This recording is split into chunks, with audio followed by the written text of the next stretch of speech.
Father, who art in heaven, hallowed be thy name. Thy kingdom come, thy will be done, on earth as it is in heaven. Give us this day our daily bread. Forgive us our trespasses, as we forgive those who trespass against us. And lead us not into temptation, but deliver us from evil. Amen. Glory be to the Father, and to the Son, and to the Holy Spirit. As it was at the beginning, is now, and ever shall be, world without end. Amen. Ang pambansang awit ng Pilipinas. Ayaw mag-iliw, pelas ng silanganan, alam ng puso, sa lilim mo'y buhay. Lupang hinirang, duyan ka ng magiting, sa manlulupig, di ka pasisingin, sa dagat at bundok, sa simoy at sa langit mo baga, may dinagang tula, awit sa paglayang minamahal. Ang tislap ng watawat mo'y tagumpay na naniningning. Ang bituin na taraw niya kailan pa may magdidilim. Lupa ng araw ng wal at ipagsinta, buhay langit sa piling mo. Aming ligaya na pag may wagabi, ang mamatay ng dahil sa'yo.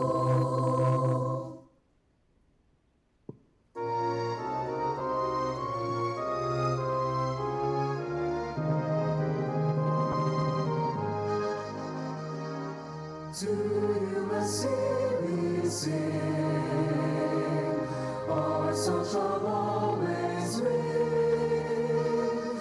You who set the mind still, all our learning knowledge, our alma mater dear, we pledge our love sincere, firm to be stand.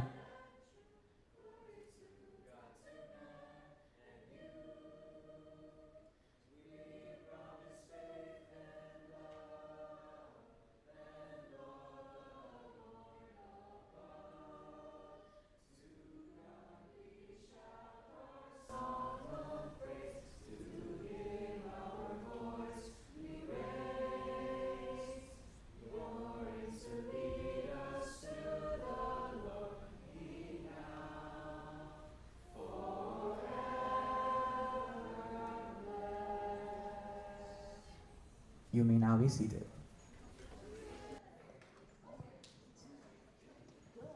Good morning, DCLL. Thank you. Good afternoon, Good afternoon, Najudi. Thank you so much for attending, ladies and gents. We are so happy to have you guys here at the last day of the semester. How are you, Clarence? You know, I'm very sad and happy at the same time because this is our very last General Assembly. It seemed like 1,000 years ago when you and I hosted the first General Assembly. Exactly, which was exactly like last semester. But no, it's yeah, I also am feeling very much nostalgic bitaw. Pero honestly, gikapoy na bitaw ko, partner. Like, I mean, we had so many projects. But nevertheless, I am super thankful that we are finally ending the semester and I am ready to touch the ocean. Grabe, ikaw, partner. Ako kay ready na ako magduwa every day, every night. It's like nothing has changed. But anyways, what comes first gani in today's agenda, partner?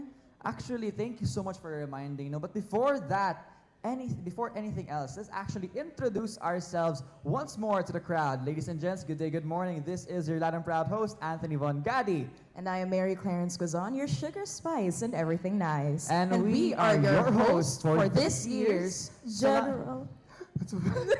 this year's Solaris General Assembly. Wow, palakpakan naman dyan! Yes, thank Ayun. you.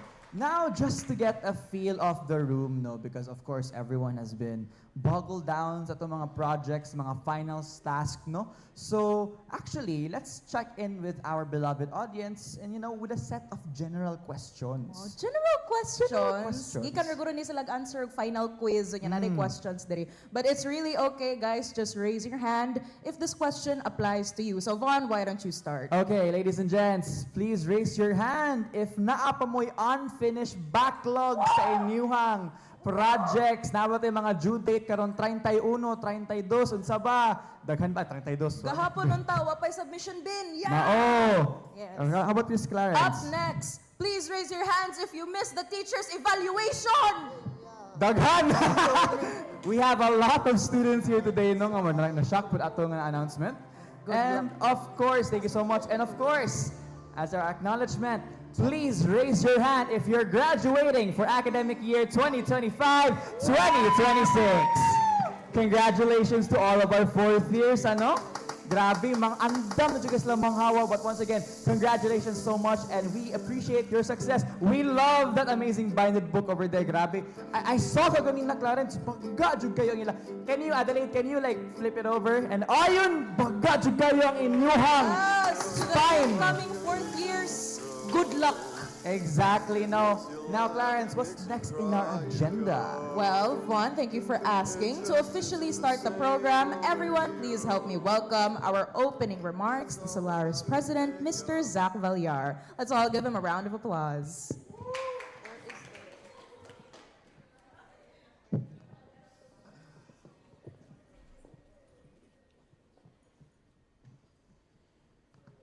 Hello.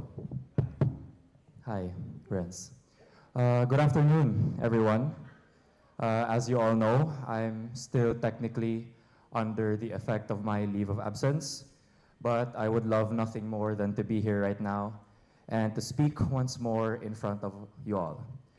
I spent all night deliberating whether or not to contextualize my current leave, and I've come to the conclusion that in order to be a good leader, it takes a certain amount of vulnerability and transparency to explain the situation. But of course, I'd like to preface that I require and ask for absolutely zero sympathy, and this is just for the sake of transparency, as I'll reiterate probably numerous times later on.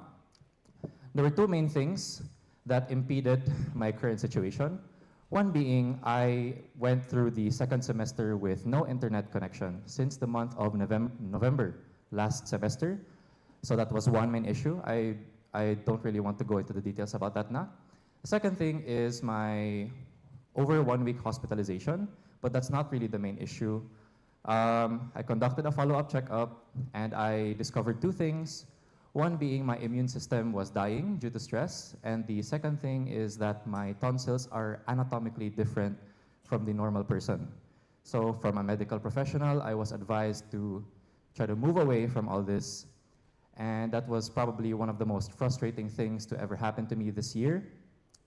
So yeah, again, I'll reiterate, please spare me no sincerity, no empathy, nothing like that.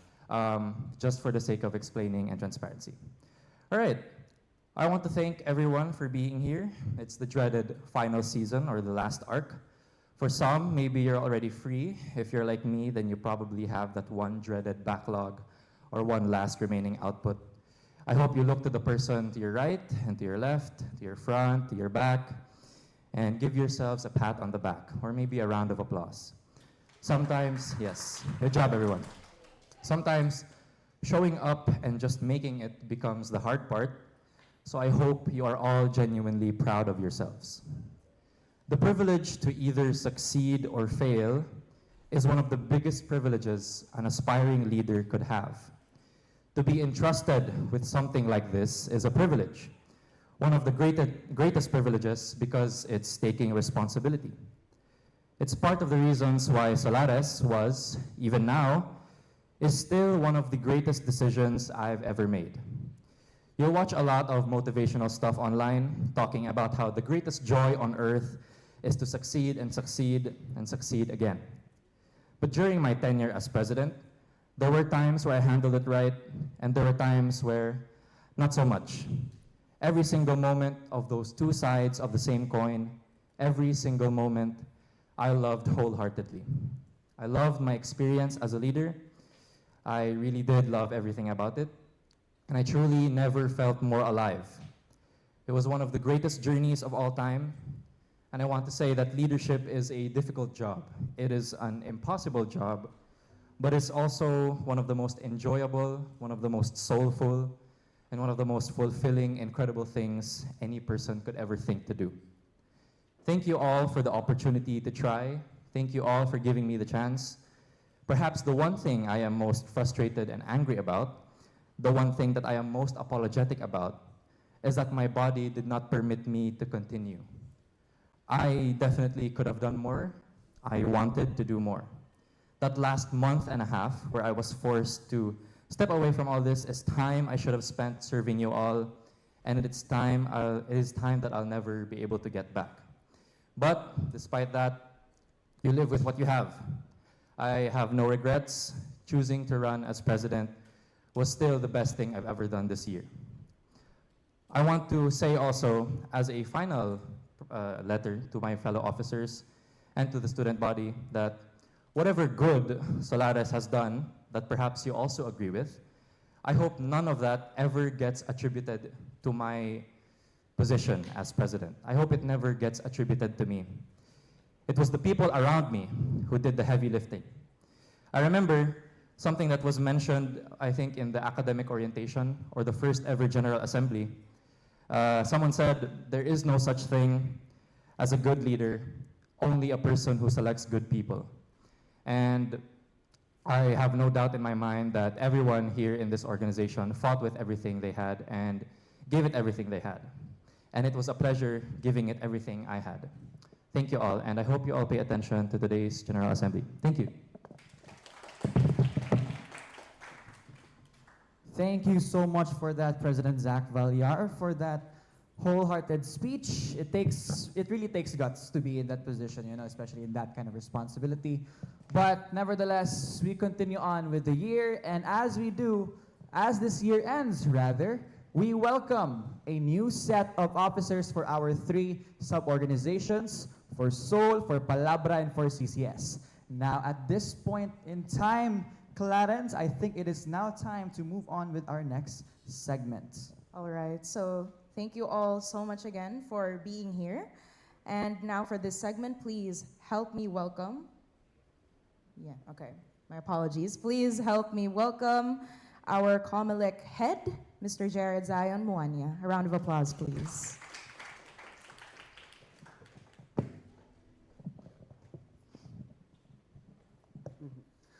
Hello everyone, my name is Jared Zion Muanya, the COMELEC head for this year's Solaris elections, and I am very proud to introduce to you all the incoming officers for the sub-organizations for academic year 2026 to 2027. So if you hear your name being called, please stand up. For Palabra, the incoming president, Mary Nicole Ortega. The incoming Vice President, Yuel Imer Aberia. The incoming Auditor, Isabel Loreno Beatriz.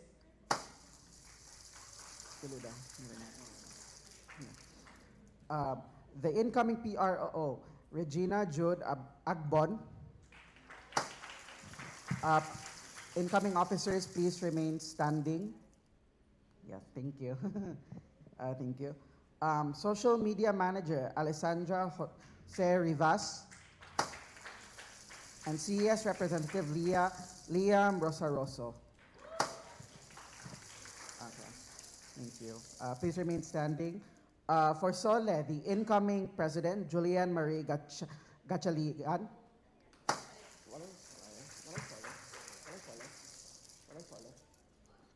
For Vice President, Micaela Angela Manchavez. For incoming Secretary, China Huab. For incoming Treasurer, Andrea Bernice Snogbohan. For incoming Auditor, Luis Patri Declines. And for incoming PRO, Mariah Socorro Gallego. Okay, and for CCS, the incoming President, Tiffany Sky Tailaran.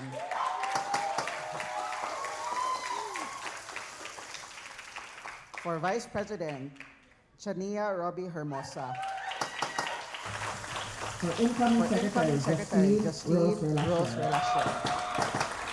For incoming treasurer, Venice Hidato. For incoming auditor, Julia Gabriel Versosa. And for incoming PRO, Zohaib Gabriel Ortiz.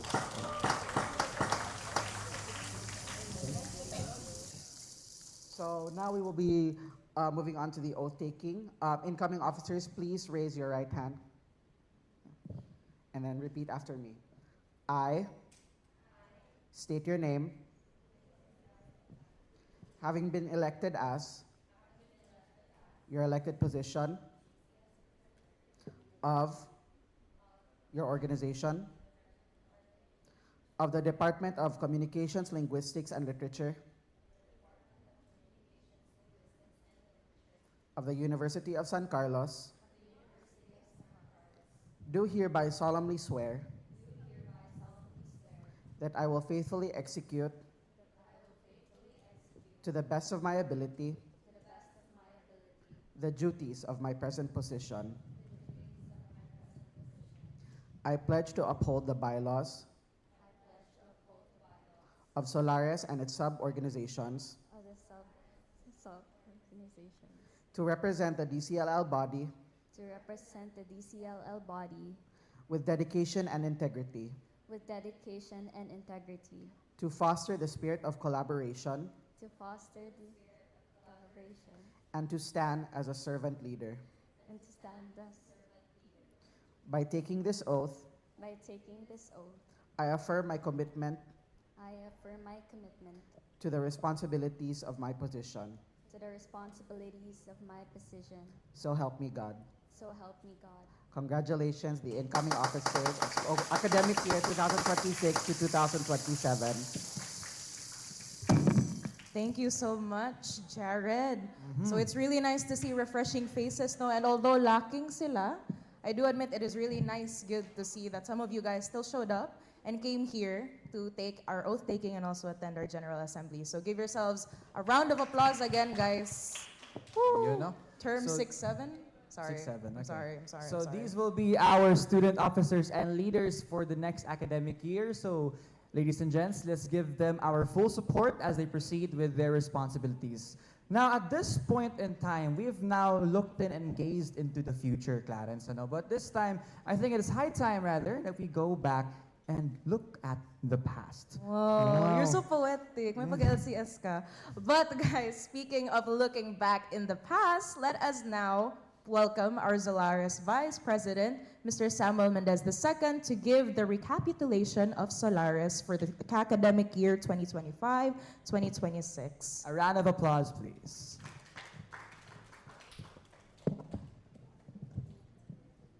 Hello, good afternoon, everyone. I'm here to talk about the last year that we've had. So next slide, please. I'll make this quick. Obviously, at the start of the year, we had our Affinity Week. And we had our orientations and all that. We had our general assemblies, the booths we had during Affinity Week. Next slide. And during the first semester, we managed to have 2 workshops from our very own PR committee. Vis-a-vis visuals in social media, focusing on the visual workshop, and Fade In, an introduction to audio recording, focusing on audio recording, which also served as the orientation for the CES program, TIGOM. And during the calamities of the last semester, we also held a donation drive called Lingkod Ka Solaris. Next slide, please. I'm sorry, the images are kind of blurry, but this semester, we started out the year with Sunset Disco, an ode to the 70s, our acquaintance party at Oak Ridge. And earlier in May, we held DCLL Symposium, where Words Forge Future, wherein Solaris officers went to San Carlos School of Cebu Senior High, where we introduced our department to the humanities and STEM students of their high school. During USC Days, we had Pistang Solaris, a celebration of our talents as a department, and the English department, a showcase of our skills and talents as well. And finally, yesterday, nakaabot tag one last activity. Yesterday, the winners of the raffles during our acquaintance party got to be in a voice acting workshop with Miss Claire Codilia. So, yes, those have been our activities, everyone. Now, for our accomplishment reports, each officer that will be presenting here today will look back on their platforms that they discussed when they were campaigning last year, and we will, for the sake of transparency, give you some accomplishment reports. First off, for our president, his platforms included the revival of the working desks, lower SEM fees, involving and shaping the future, Tara Lingua, Suliap 2026, and CES. For the revival of the work desk, we consider that a success. Press D, our PR desk, our monetary desk, MOFID, our CES desk, and our grievances desk have all been revived and have all been used this academic year.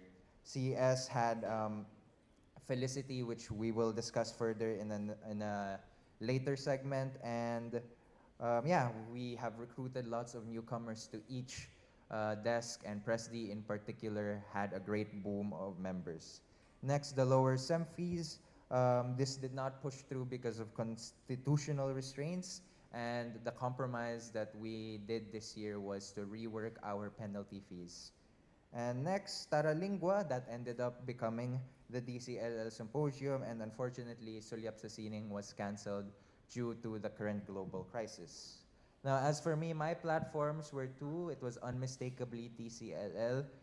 It was a USC debate tournament during USC Days and the USC press competition. Now, the debate tournament didn't end up happening due to some affairs that I won't go into right now, but we did rework it into the Pistang Solares. We did have some semblance of a debate during that event.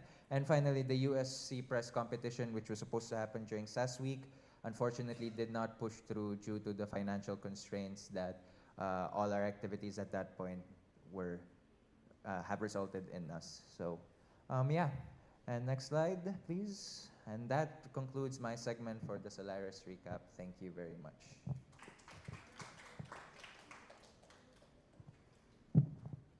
Thank you so much, Sam. So up next, of course, we have our three sub-organizations presenting here today. First up will be the sub-organization for communication major in media. We have our very own president, Ms. Ken Micaela Valenzuela.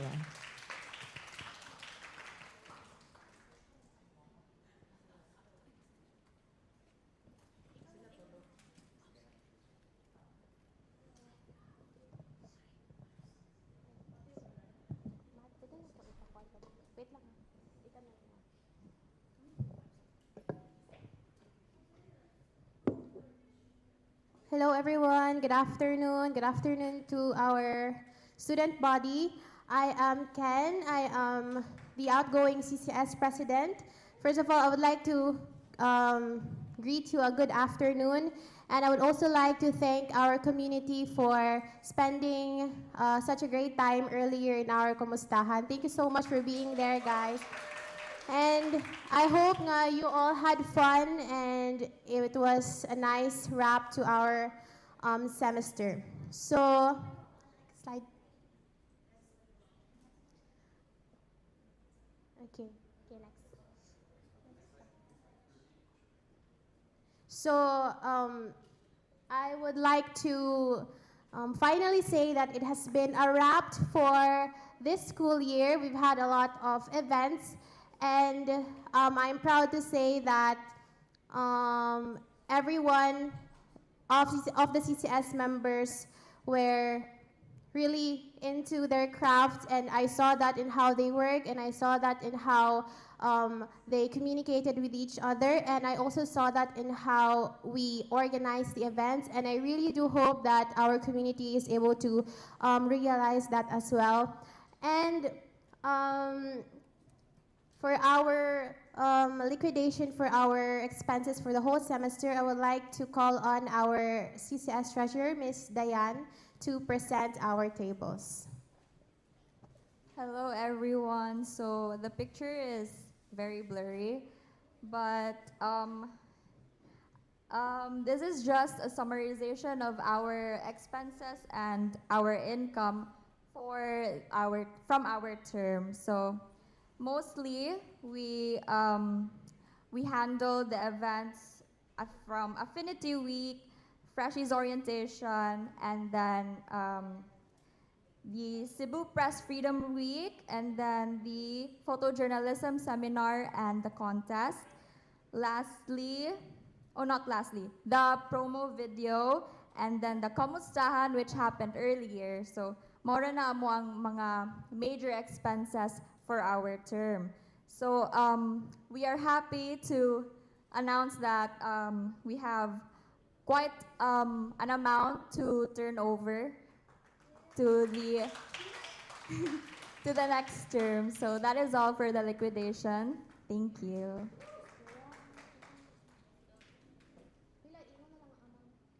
Iingon daw nako ang amount, guys. So currently we have about 12,022.25 pesos. So yeah, thank you.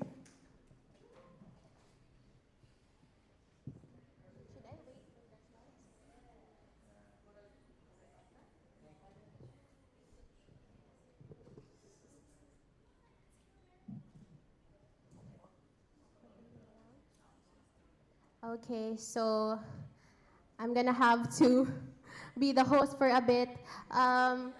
Thank you guys for earlier. So anyway, okay, next slide. So we would like to officially sign off as the CCS officers of academic year 2025 to 2026. Our officers, please stand when I call your name. We have my Vice President, Ms. Yashan Iwikan, our Secretary, which is also our CCS President, Ms. Tiffany Taylaran. We have our Treasurer, Ms. Dayan, our Auditor, Ms. Jo Ibisa, our PRO, Ms. Gavin Erdiano, our class reps, Isa, Andy, Kali, and Fel. Stand up, guys. So these people have been my pillars for the whole academic year, and I would not imagine what it would be like if wala sila. So thank you, guys. Thank you so much, girls. And this has been our team for the school year, now signing off. So, okay, thank you. On the bright side, I would like to also welcome our new set of officers. We have, next slide, please. Our new set of officers that I really deeply admire also. I know that they are really capable. I've heard a lot of good things about them. Next slide. I've heard a lot of good things about them. And of course, let's give them a round of applause and wish them a good luck. I really do hope that the community and everyone can give them the same amount of support that you have given us, and even mas daghan pa nga support that you can give them. They would really appreciate it. And of course, as we've mentioned earlier during our Kamustahan, we also have a bit of a surprise for our community that we have been working on for months. We've daghan kay may people nga involved with it, and we really do hope that you like it. And this will be presented by our PR head, Ms. Gavin Arellano.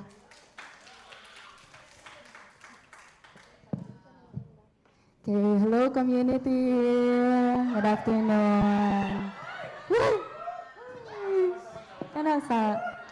Okay, so good afternoon first and for all. Okay, moving on na. At the very start of our term, it had always been our goal to create a promotional video that best communicates what our program is all about. Now, we're very happy to announce that it's finally a wrap for one of our most awaited projects, which is the CCS promotional video. But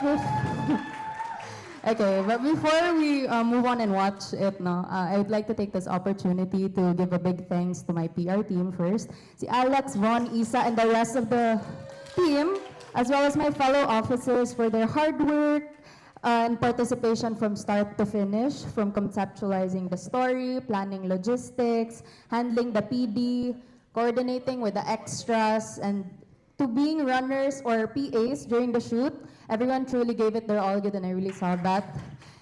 And of course, we can't forget to thank everyone in the community who really took the time out of their day after midterms to participate in bringing this vision to life. Now, we hope you all had a fun experience being on set as well as being on set and learned a lot from observing behind the scenes. Again, thank you so much and good afternoon.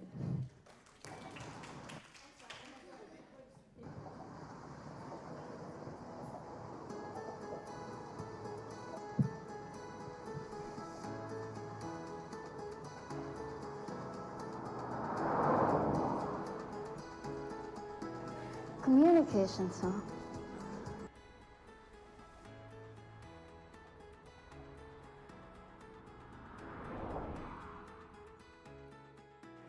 Communications, huh? I wonder what's ahead of me.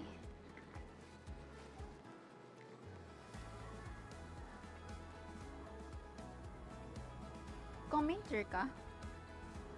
Ali, there's more to come with Com. Communications is more than just talking. We explore the media arts and pave the way for vocal expression. We cultivate broadcasters. We build the best storytellers. Discover charismatic public speakers. Shape visionary leaders. And confident communicators. But we are more than just the dreams we choose. We create inclusive environments and passionate communities, letting our students impact lives with their voices. Camaraderie and creativity is our community's ambition. Wow, I can't believe that there's more to it. Of course, whether you're an aspiring journalist, broadcaster, or public speaker, communications is the perfect program for you. That's why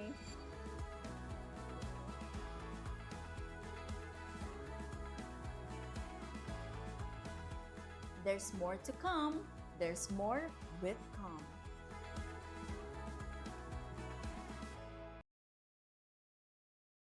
Successful CCS promotional video. So sa mga ganan mo at tugkom, there's more to come with Com. Diba guys? Now, moving forward with our next sub-organization, we will be welcoming, of course, Soul, and this time to be presented by Zach Valyar in lieu of the Soul organization. A round of applause, please. Hello, everyone. Good afternoon once again. I bet you're all wondering why it's me presenting. Unfortunately, none of the Soul officers are available today, and I was the only one who could kind of take over and read whatever it is they've presented here. So next slide. I believe they're going to be presenting their recap. Yeah, next slide, please. So some stuff that's indicated here, you have your pages and threads that they conducted at the Banzel Canteen. You have there when they hosted, I believe that's the Sasafi event. And then you have here some pictures of them attending the acquaintance party. And then I believe the final event for Seoul was the Pragmatics online conference held a few weeks ago. So yeah, that's it for their recap. And then next they have the new incoming officers for Society of Language Enthusiasts. Their new president is going to be Julian Marie Gatchalian. A round of applause. And then for the other incoming set of officers, next please. You have your Vice President, Ms. Micaela Angela Menchavez. You have your Secretary, China Juab. I hope I'm pronouncing that right, or Huab. PRO, your Maria Socorro Galego. Treasurer, Andrea Bernice Sinugbuhan. You have your Auditor, Luis Patre Declines. Your CS Rep, Philbert Don Guades. Your second-year representative, Gabriel Win. Your third-year rep, Francesca Maya Labad. And your fourth-year rep, the current president, Ms. Margaret Estelle Enriquez. So a round of applause for the incoming Seoul officers. And I believe that's it for their segment. So yeah, thank you. Thank you so much to our Seoul representative, Mr. Zach Valyar. Up next, we have for literary and cultural studies, For Palabra, we have our president, Megan Buliaser. Let's give her a round of applause, please.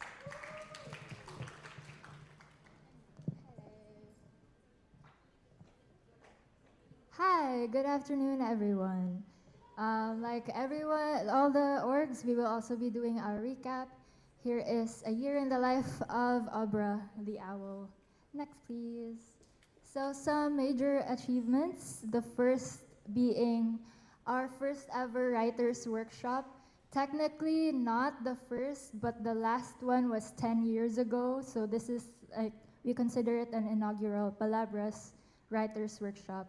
So we had some big guys for our panelists. We have Palanca awardees John Dante and Alden Arsen, and of course Hulma founder Shivni Klais Cadet. So there they are giving their critiques. Next slide. And here are our 7 fellows. We have fellows for poetry, short story, flash fiction, and creative nonfiction. And, oh, okay. And then our next major achievement is Tigom. This was a huge undertaking that took the entire year, and it's technically not done yet.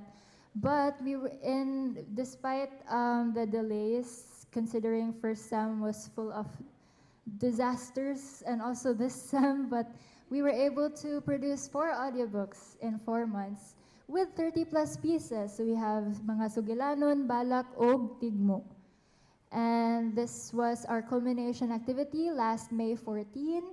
We had Cebu Braille Center Incorporated visit us here in campus. And okay, we can next slide. Here they're playing Sound Bingo, which apparently was their first time playing Sound Bingo. I thought that was a common thing for them. And then live story reading by our volunteers, and also mini discussion on the live reading. And a bit more of Tigom na lang. Why it's a major achievement is because Cebu Braille was very appreciative for our efforts. Just to let you know, also the volunteers coming from outside of LCS, we had help from the entire department, of course. So your efforts were really appreciated by them, because the Cebu Braille Center is a government-funded institution, and because it's government-funded, it's not much money. So their materials are all outdated, and most of it is in English, and so they have to translate it. So because of this CES activity, Tigom, they finally have materials in Cebuano, so that's a huge, huge thing for them.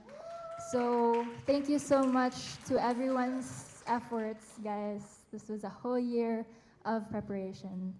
Next slide. So some highlights. So these are things you've seen before, but we launched our first GPS zine of our creative writing club, The Maiden Voyage, which you can purchase at the Palmgrass Hotel. Next slide. We also did a zine collab with Milord. Hey, Milord! What the Wind Brought In. She did the illustrations, and then we had the 4th years. Their CNF pieces are compiled in that, also available at Palmgrass. Next slide. And another highlight, we were able to do our 2nd table at Cebu Art Book Fair. So, stonks, whippy. Okay, next. And then, next slide, please. Oh, and then we did our reading parties at Tertulia CSC. I had to admit it was not as regular as we envisioned.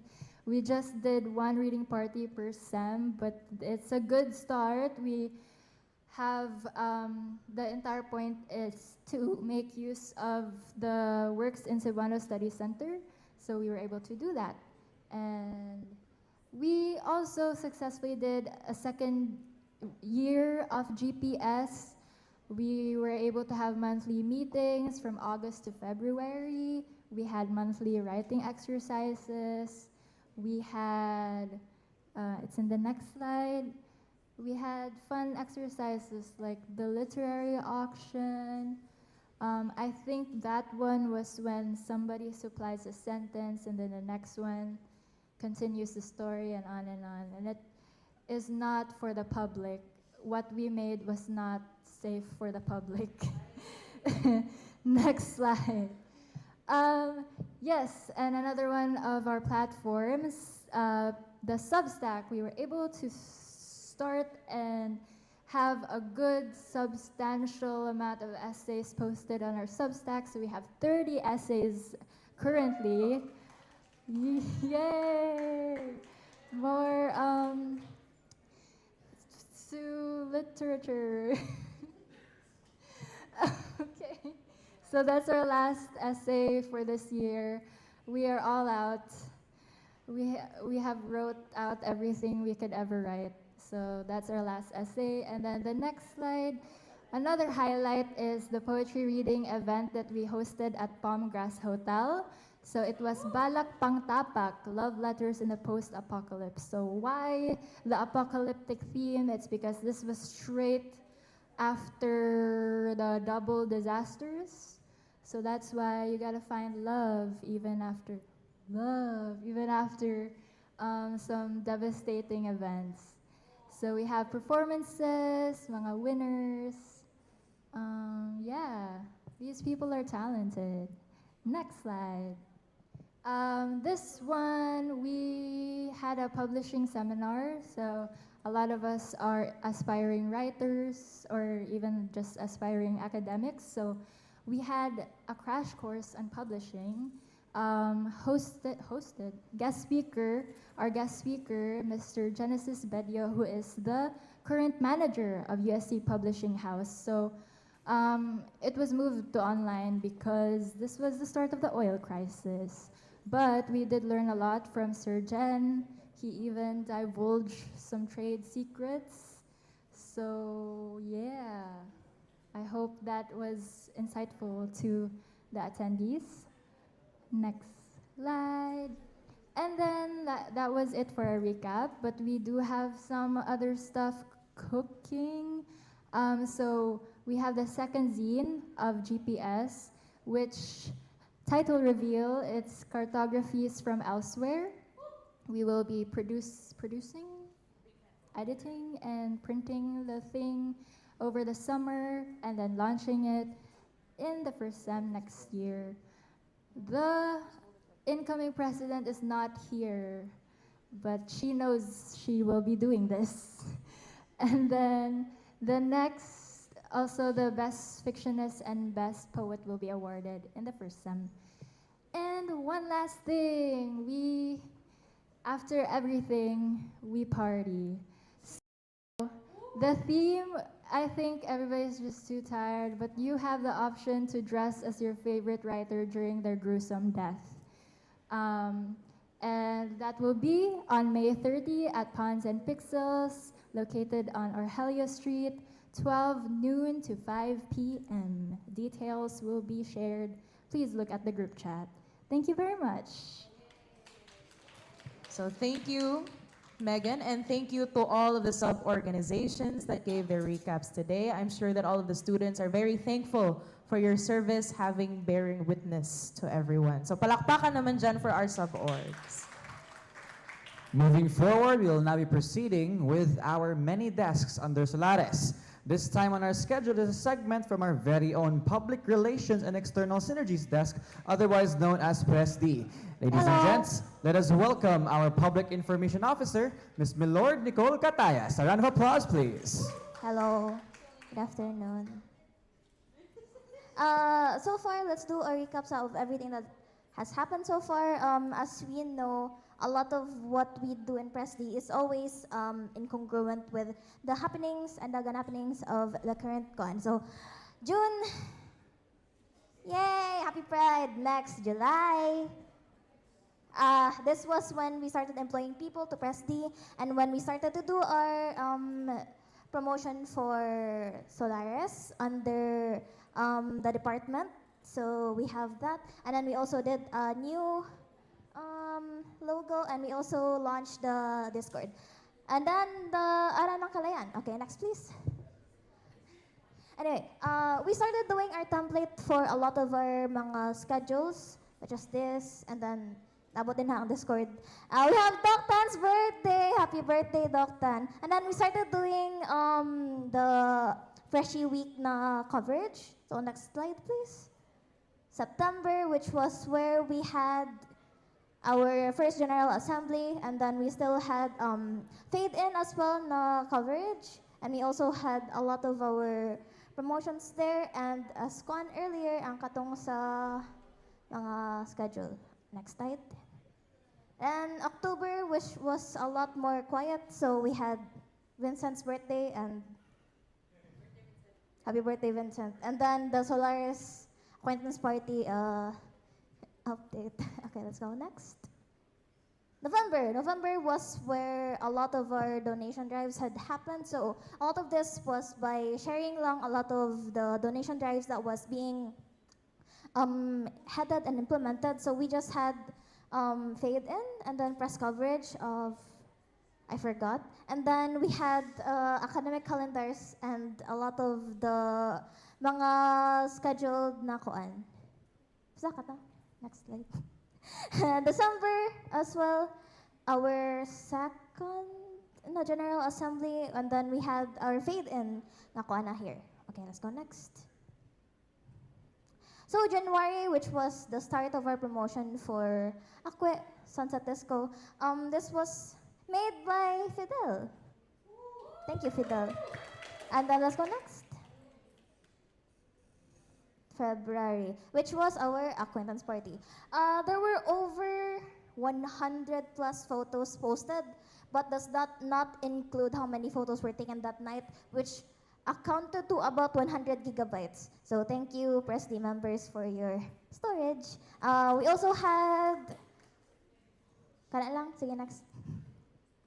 March is where we posted a lot of our press coverage for our shoot, and where our SAS week was, and then we did our SAS, Mr. and Miss SAS na in which Press D had helped as well in making the creative wear and the concept as well. Okay, let's go next.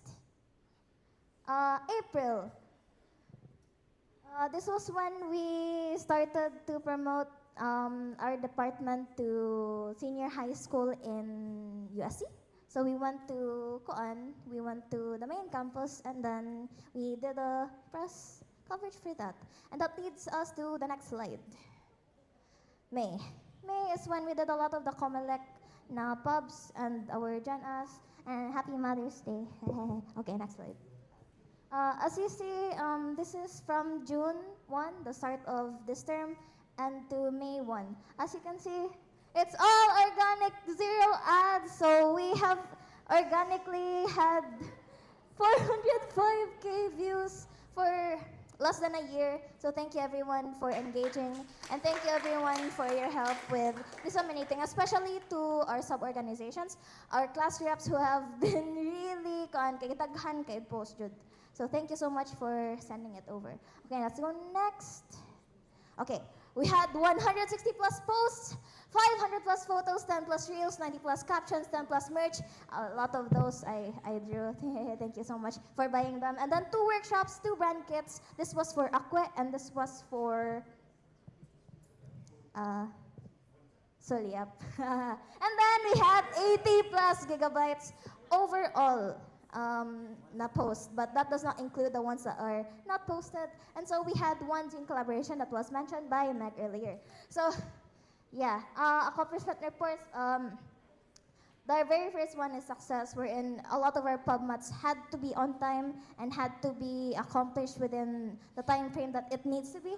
And then DCLL wrap, this is monthly, but we had it for Jan As na lang.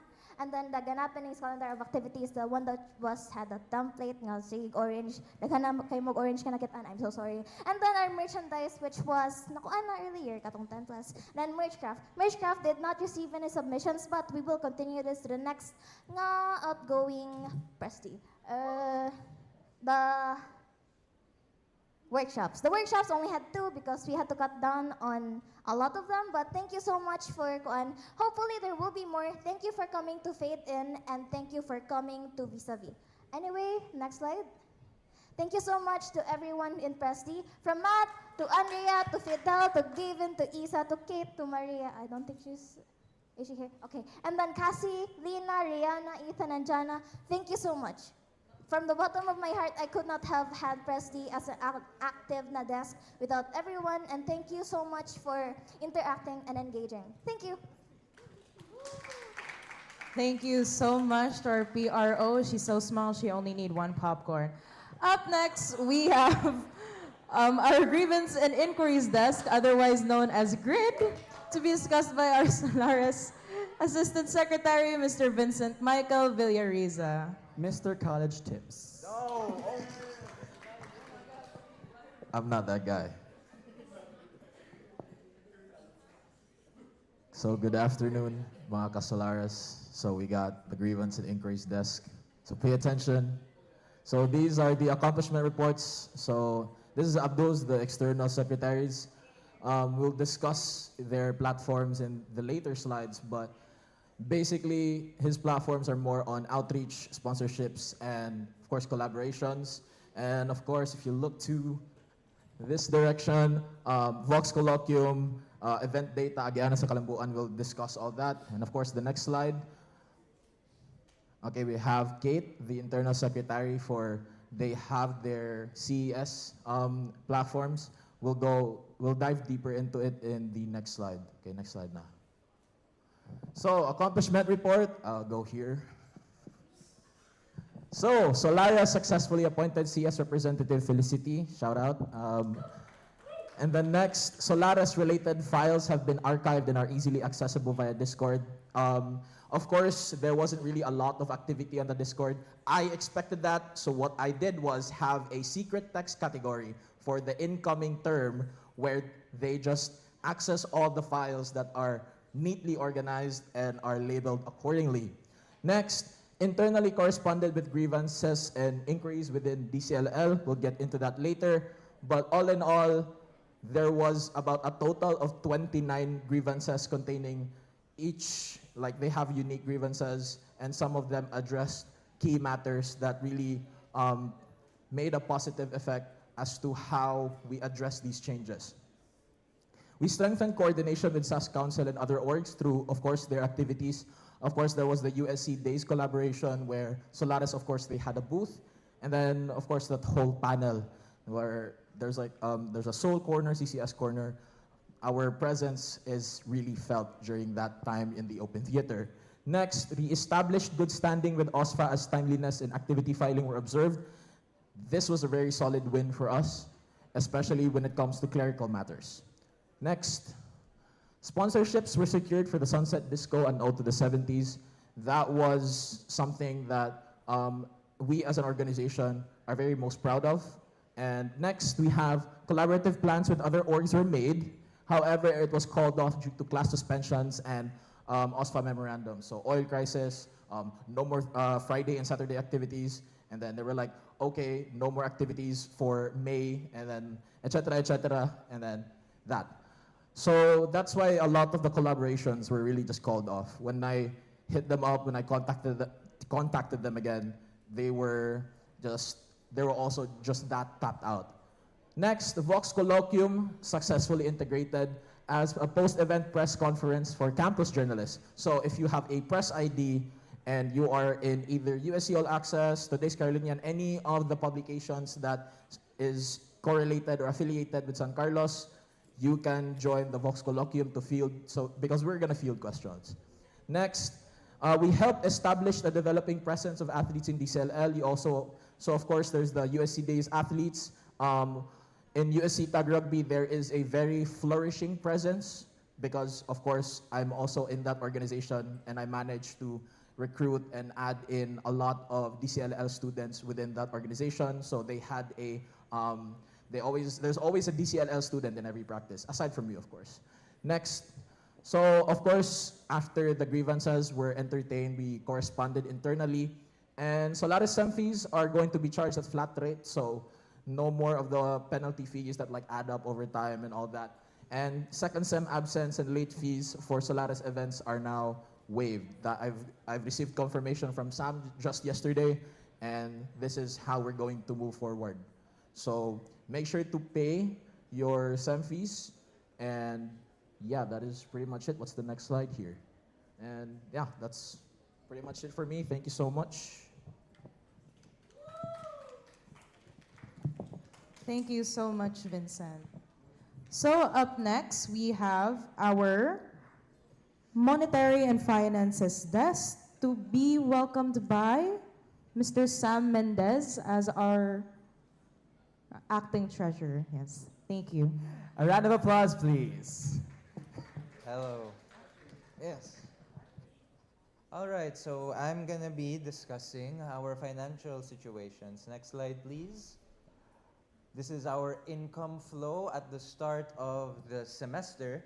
We had, we had 79,130 pesos and 25 centavos. That was what we got at the start of the semester.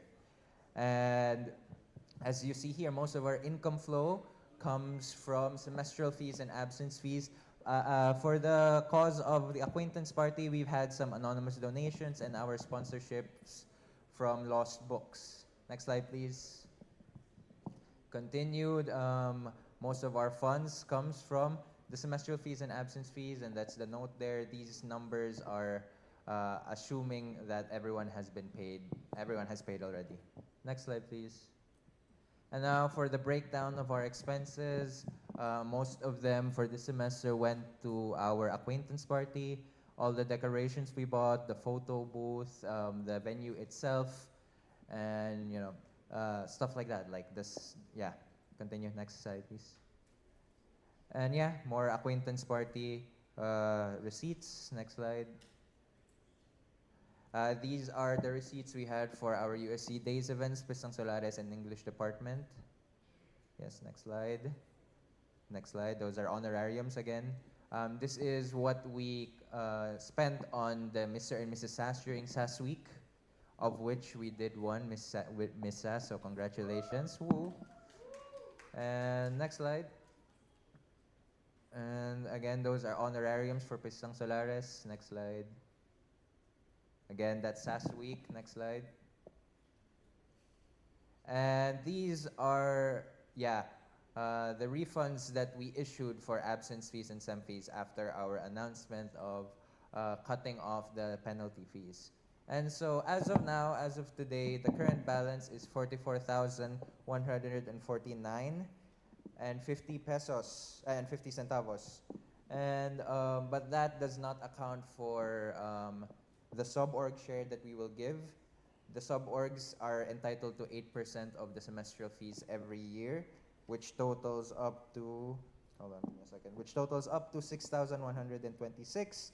In addition to Halangdon's share of 20 pesos per student for both semesters, at the end we will receive 15,391 and 50 centavos. Next slide, please. Gentle reminders for those who haven't paid their semestral fees, the flat rate of 250. Payment deadline will be on July 24. Similarly, the acquaintance party fee and the penalty fees are also, and the absence fees for the CSC event are also due on July 24, which is the last day of the summer term. And penalty fees have been waived, so it's just a flat 250. If you are wondering how much you owe, the same sheets that we've been using are still in use. So next slide, please. And to those that have yet to claim their refunds, kindly see if your name is here, take a picture. Check your emails because we have emailed every single person here who is owed a refund and has yet to accept it and claim it. So please check your emails, or alternatively, you can claim it later today after this assembly. Next slide, please. Here are The QR codes, please take a picture. Next slide. This is the payment method for digital cash. Next slide. And finally, for the accomplishment reports, our auditor, Mika Manchavez, who sadly could not be with us here today, has written down her report, so I'll just read it verbatim. Mercy system set in place through Executive Order number 02, series of 2025. Can't properly gauge how much the students made use of this, though we kept reminding them of this leniency measure every General Assembly. The next, the people's deadline, voting for SEMFI deadlines, took place at the January General Assembly through digital means and was put in place, though there were instances where we extended the deadlines for special cases and leniency measures. Next, Solaris secondhand. This was accomplished during SAS days where Solaris sold leftover school supplies from the speech lab. Next is Kasihagan, Know Where Your Money Goes. This was not carried out as publishing liquidation reports on the private Facebook group would have made sensitive financial information too broadly accessible. It would have also undermined the purpose of the MOFID section during General Assemblies, given that the presentation of liquidations is intentionally reserved for Gen As as a means of encouraging attendance and maintaining transparency within the proper venue. Kahayag, Your Pay, Your Say. An initial attempt was made through Merchcraft to gauge student body interest in merchandise. As for the second half of the deliverable, feedback forms for major events, this was carried out, though response turnout was limited, and it was also only done with 2 events, unfortunately. Kayusahan Finance Committee was established and staffed accordingly, though largely underutilized in practice. Much of this can be attributed to the confidential and sensitive nature of financial matters, which were restricted to the Solaris PVP, Treasurer, and Auditor. It is also worth noting that for a significant period of time, the majority of financial decisions were being handled exclusively between the PVP and Treasurer due to a number of circumstances which further limited the active involvement of other MOFID members. Katarongan, call-out form was never carried out as GRID already had an existing grievance form for any concerns. Having a separate one specifically for officer-related complaints felt redundant. And Hamugaway payments cheat sheet. This was attached to almost every fee collection post or message and shown at every General Assembly. It contained updated face-to-face fee collection schedules, GCash numbers, QR codes, and additional payment instructions. And finally, Hilamdagan, transparency report on meetings carried out, albeit very inconsistently, mainly because there was no set schedule, which meant most general meetings were called on short notice. It wouldn't have been fair to mark officers' absence or late when the meetings themselves were often poorly timed to begin with. And that concludes the MOFID segment. Thank you very much. Thank you so much for that, Sam. And that concludes our 3 desks under Solaris. Now, before we move into our following segments, let's take a moment to actually catch up with our publication, Halangdon. Ladies and gents, let us welcome the Editor-Chief of Halangdon. We have Ms. Abigail Barado. A round of applause, please.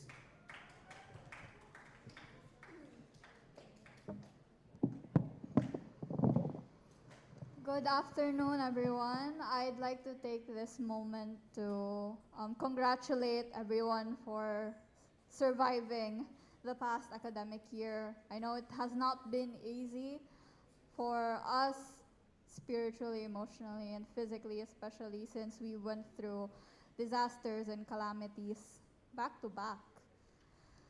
Anywho, here's a segment for Halangdon. Next slide, please. What did Halangdon do for the last academic year? Next slide, please. We have welcomed 6 new members in the meantime. Next slide, please. And as such has published 12 literature and next slide, please.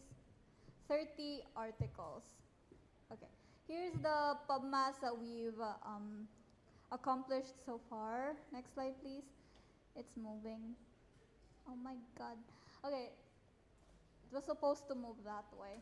Anywho, next slide, please. We accomplished 30 published articles. Next slide, please. Here are the myriad of articles that we've published over the school year, most of which are breaking and news reports because of the very many happenings which happened this past school year. Next slide, please. Here you go. Next slide, please. We have broadcasted 16 events as well as several 16 events in Solaris as well as several outside partnerships. Next slide, please. There you go. Next slide, please. There. Next slide, please. And we're also, as you may remember, in the January General Assembly, we've announced the development of the yearbook and the calendar in the website. It's still the calendar. Next slide, please. As you can see here, that's how it will look like. Thank you, Fidel. Okay, Fidel is a key contributor to this project. Essentially, that's how it will look like. Next slide, please. Where you will be able to see all the events plotted across the school year as well as the coverages that happened in said event. Next slide, please. But I guess one of the most interesting development that will happen is the publication of the yearbook, which we're still hard at work on. It's still being accomplished. But due to time constraints, we weren't able to publish it in time for this General Assembly. Next slide, please.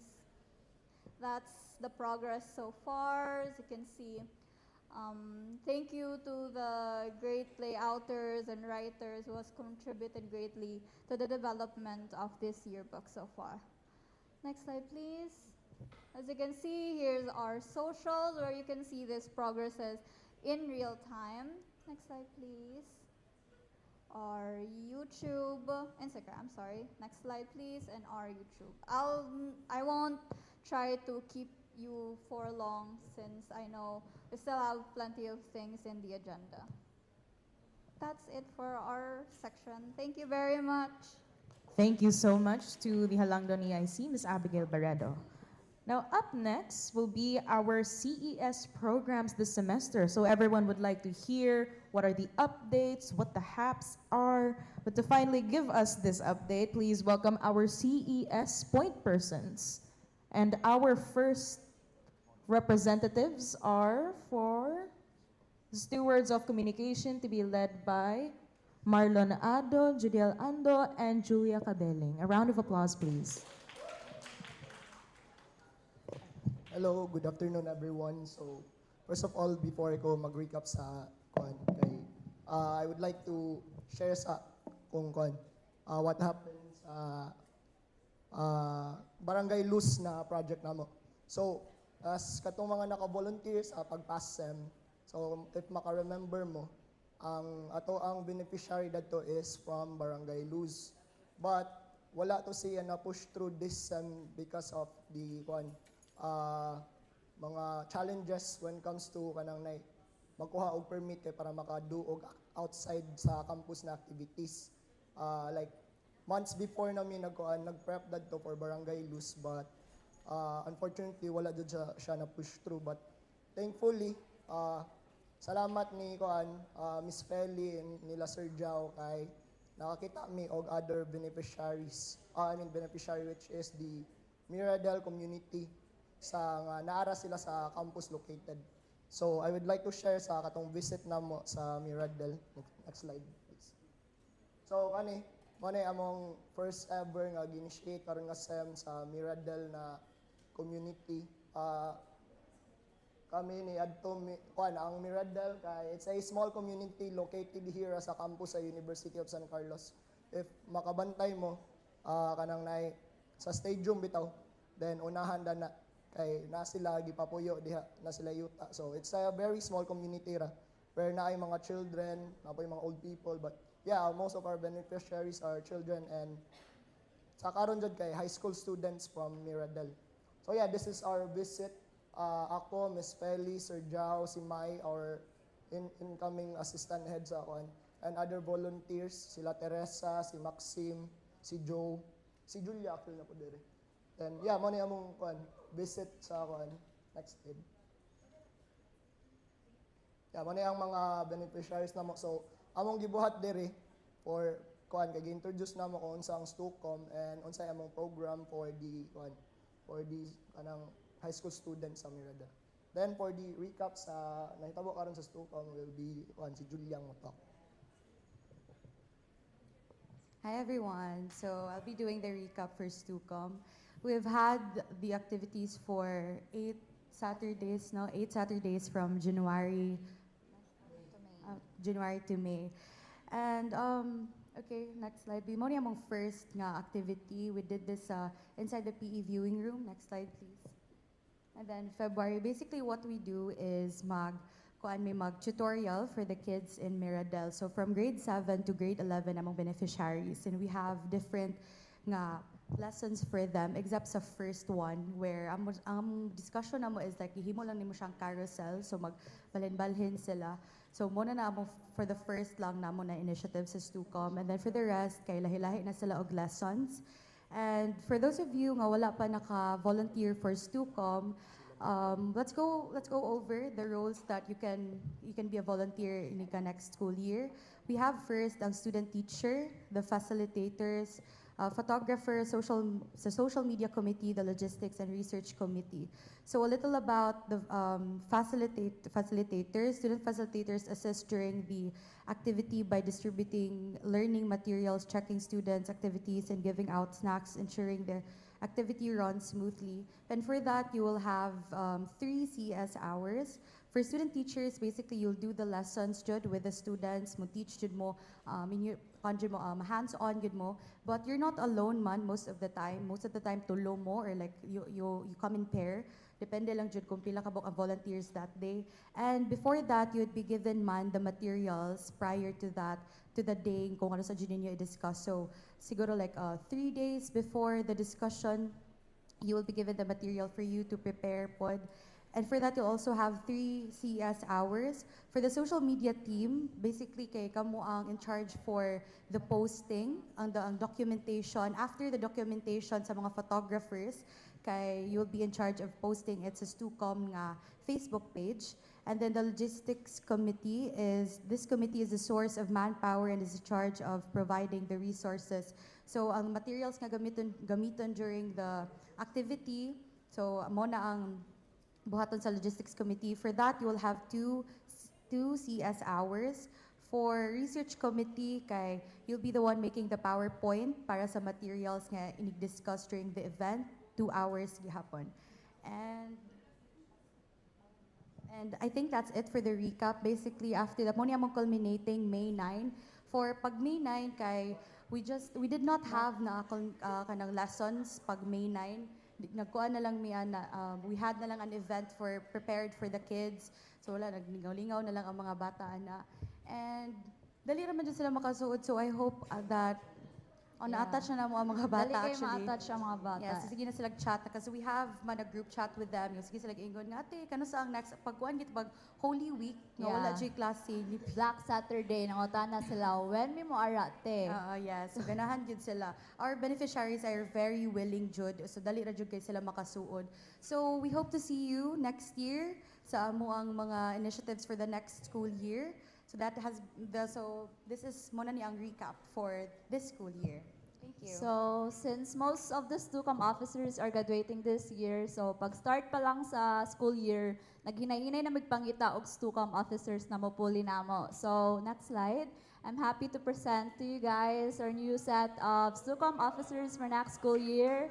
So, if your name is called, stand lang para ma-recognize everyone.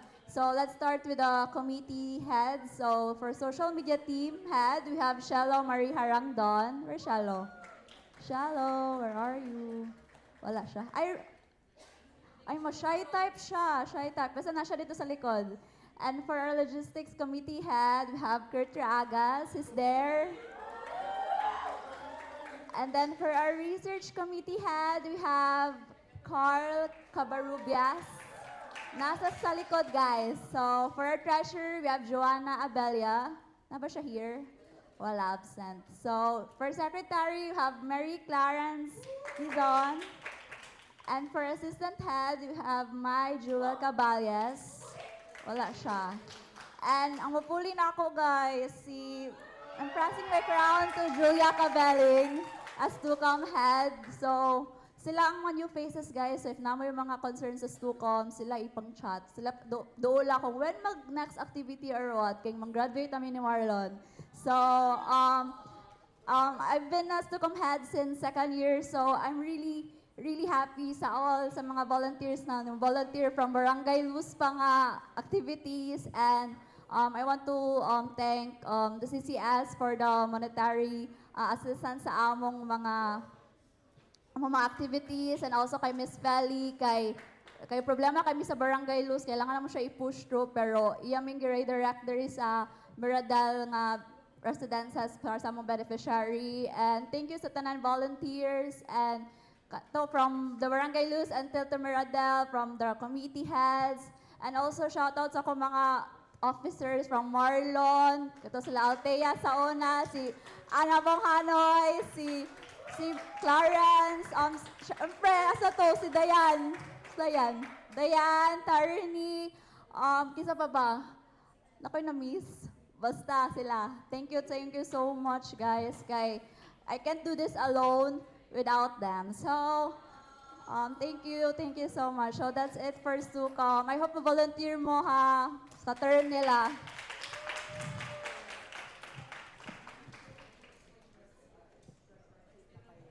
Thank you so much, Stucom, for your announcements. Now, up next, we actually have an announcement from Com Marites to be shared by our beloved CCS VP, Yashan Ewigan.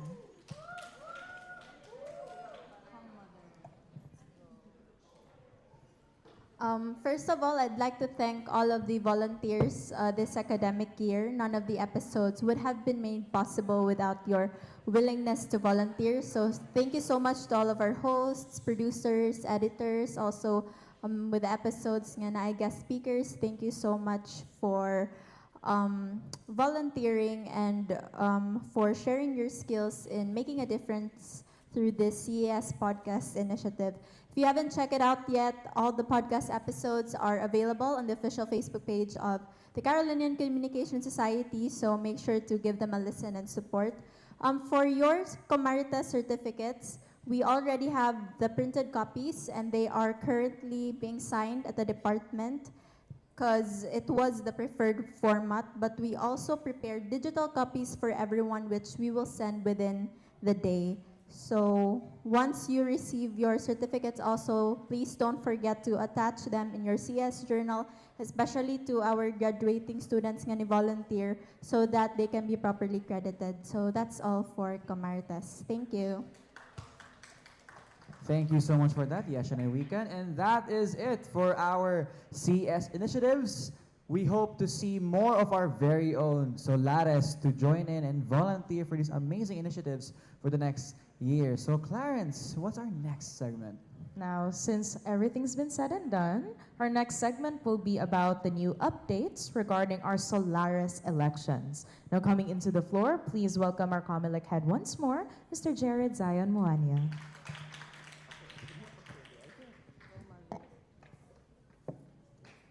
Hello everyone. Sorry, I wasn't really able to prepare anything for this, so wala slides.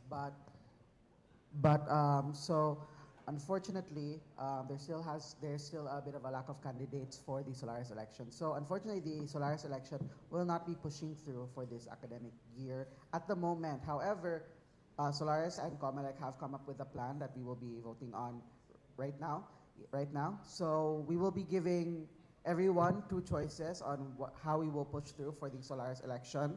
So the first is we will be doing the presidential election right now today. So basically, we will have nominees, and then everyone here will be voting on the presidential on who will be the next president for Solaris, and the other officers will be coming after. Our other option is that we will postpone the elections this year entirely, and the Solaris elections will be held early next year. So, So first and foremost, for those who are in favor of the first option, please raise your hand. Raise your hand for voting of the yeah, so I'll reiterate the options. So the first option is that we will be doing the presidential elections right now here in the General Assembly. So we will be nominating and voting in our president right today. And then the other officers, the other positions will be followed at a later date. The second option is that we will postpone all the elections for this academic year, and then the Solaris elections will happen early next school year. So, yeah. So those are your two options. For those who are in favor of electing our president at this very moment, please raise your hand. Let's count. 1, 2, 3, 4. Please raise your hands and please keep them. Continue to keep on raising them. So yeah, let's go back from the start. On this hands up. Yes, hands up, Gabriela. Sige, go. 11 on my side, Clar.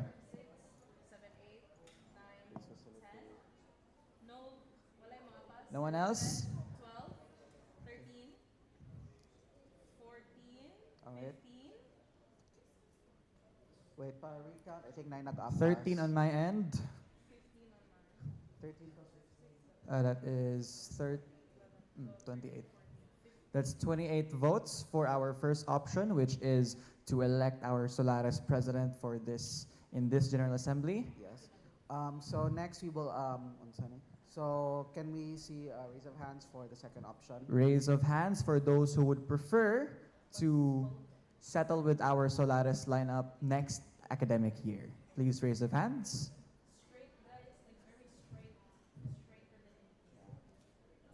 Majority. Let's count. I'll count. 1, 2, 3, 4, 5, 6, 7, 8, 9, 10, 11, 12, 13, 14, 15, 16, 17, 18, 19, 20. 21 on my side. 21 plus 14, that is 31, 35. 35 votes for the latter option. Okay, so it's official. We will be holding the Solaris elections for this academic year will be postponed, and then they will be held next academic year, early next academic year. Okay. Sige. Thank you. Thank you so much for presiding over that. We have Jared. Thank you so much. And now, ladies and gents, after all that is said and done, we have now come to the conclusion of our open conclusion. Pero yeah, we have now come to the moment of our open forum. So for those who would like to express messages, questions, inquiries, please do feel free to raise your hand. Our Solaris officers will be stationed here nearby in the front. For the please, we call in all of our Solaris officers.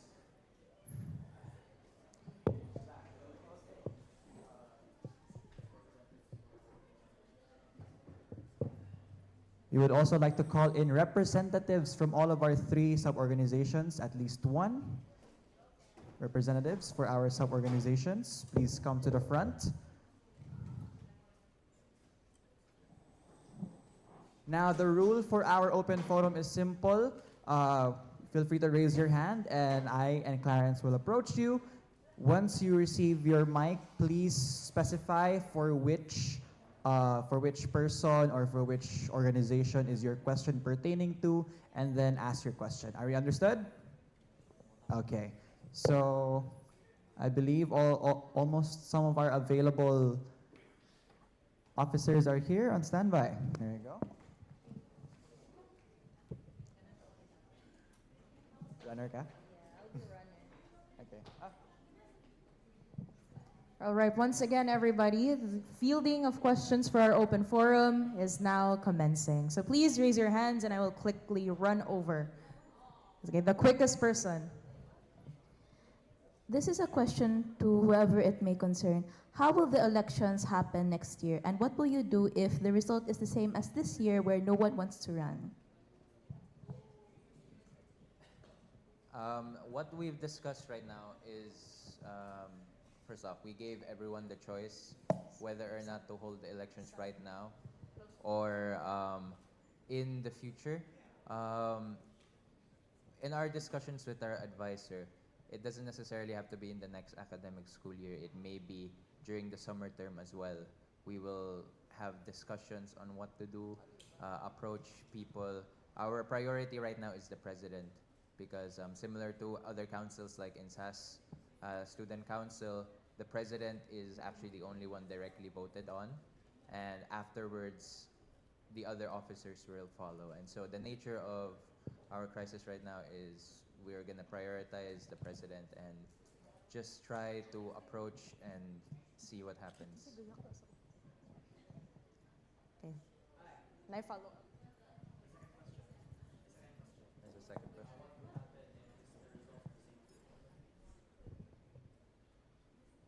Well, honestly, everyone, the stakes that we have right now come OSFA registration when Solaris does not have a clear head yet.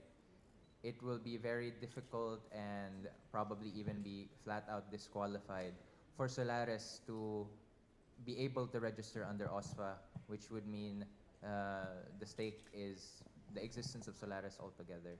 And given this is what the student body here has voted for to push the elections, we're just really hoping that by that time the stakes of the situation have set in, that Solaris existing in the new school year is dependent on having at least a president in charge. And yeah, I guess we're just hoping. Thank you so much. So up next, ang naa diri.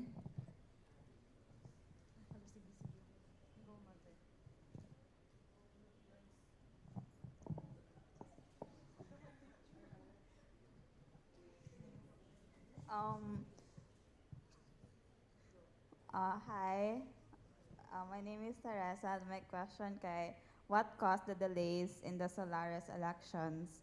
And if there were no candidates, why didn't the current Solaris officers anticipate having to find succession plans done for the next school year? The cause for the election delays are the lack of candidates, and every Solaris officer has been spending the past month trying to do our succession plans. Every officer here has approached several people to take up their roles, but so far, as of now, there have only been 4 successful ones. The positions for PRO, Treasurer, Auditor, and Internal Secretary. And with that, and our still lack of a President or Vice President, we deemed it necessary to delay and delay. We're prioritizing the President here.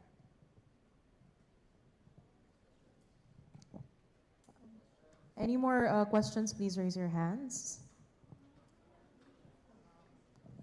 Good afternoon. This is regarding Sulyap sa Sining. I think it's safe to say that its cancellation is really a sad outcome for everyone here, and I think I would be speaking on your behalf as well. My question is, what were the alternatives or contingency plans that were discussed, attempted, and why were they ultimately decided against to favor the cancellation of the event? The nature of canceling Sulyap sa Sining is directly in the OSPA memorandum after the global oil crisis that instructed organizations to, number one, not hold any off-campus activities and to keep activities energy conservant. And Sulyap sa Sining is neither of those things. Internally as an organization, we discussed other alternatives, maybe an in-campus Sulyap sa Sining or some other alternative like that. But given another OSPA memorandum where Fridays and Saturdays were not allowed to have activities, that would mean Sulyap sa Sining, if in campus, would be during school days, and that would just not be feasible. We wouldn't have any students at all behind the booths or whatever. And that still doesn't solve the second OSPA thing where activities need to be energy conservant. And so we deemed Sulyap sa Sining to just not be feasible at all given the circumstances. Also, you have to acknowledge also that with Sulyap sa Sining, there's like an external entity, right? That being Ayala. And then for their memorandum, they were actually willing to consider approving activities despite the implementation of the memorandum.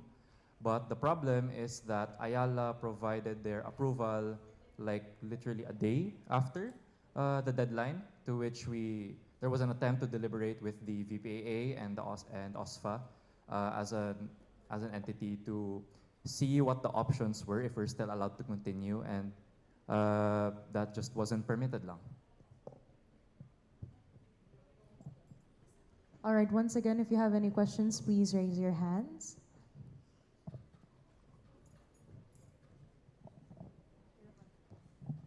Hello, Exicom.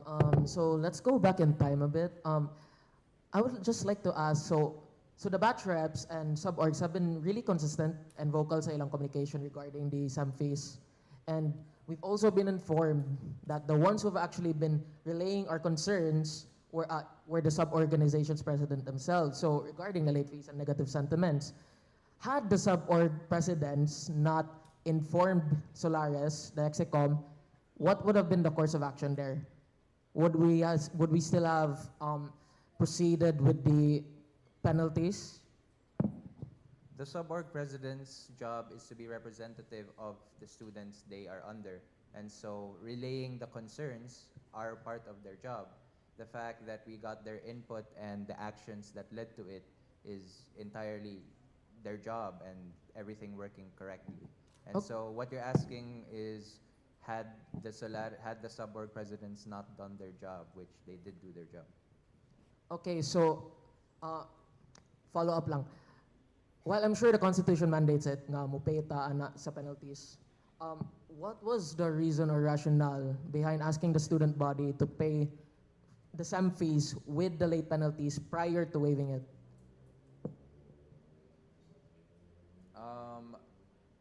Before the crisis, during the General Assembly in January, we had all been transparent with the nature of the SEM fees, part of which was that the late and penalty fees still remain. And of course, come crisis, the circumstances have changed, but we hadn't announced yet that we would waive the penalty fees. Of course, in retrospect, given the crisis, we should have waived it. But yeah, at that point, we just didn't.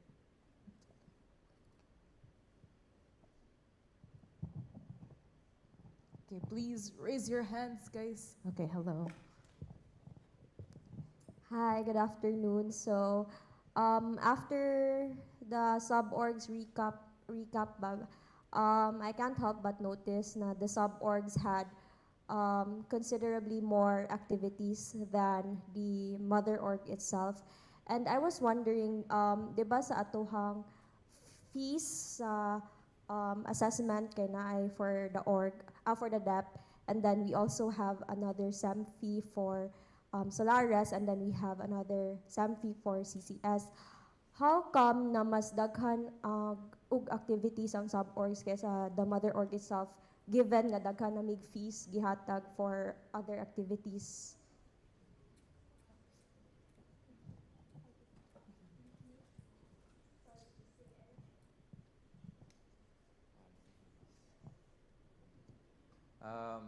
We have noticed this as well as part of Solaris, and it is a big part of our regrets this term. Obviously, you know, there were crises and calamities, but I don't want to use that as an excuse because other orgs, like you have said, have flourished regardless. And but I would like to say that the nature of Solaris and our philosophy with creating activities is to be as broad as possible between all three programs. Meanwhile, the other sub-orgs are focused on their respective fields. And so this ambition that we had to make it broad led to the events that we had in mind to be, you know, high concept and required a lot of resources that unfortunately by the end of their term just weren't in place. And that's not an excuse at all. I don't expect to be absolved, but that is just an explanation of our philosophy in making activities. Hello. Perhaps another thing that it can be attributed to is a very large domino effect that started with the acquaintance party. Of course, as an organization, you have to spread out your activities, both minor and major, throughout the both semesters, because otherwise, of course, you're going to be drowning in one specific semester.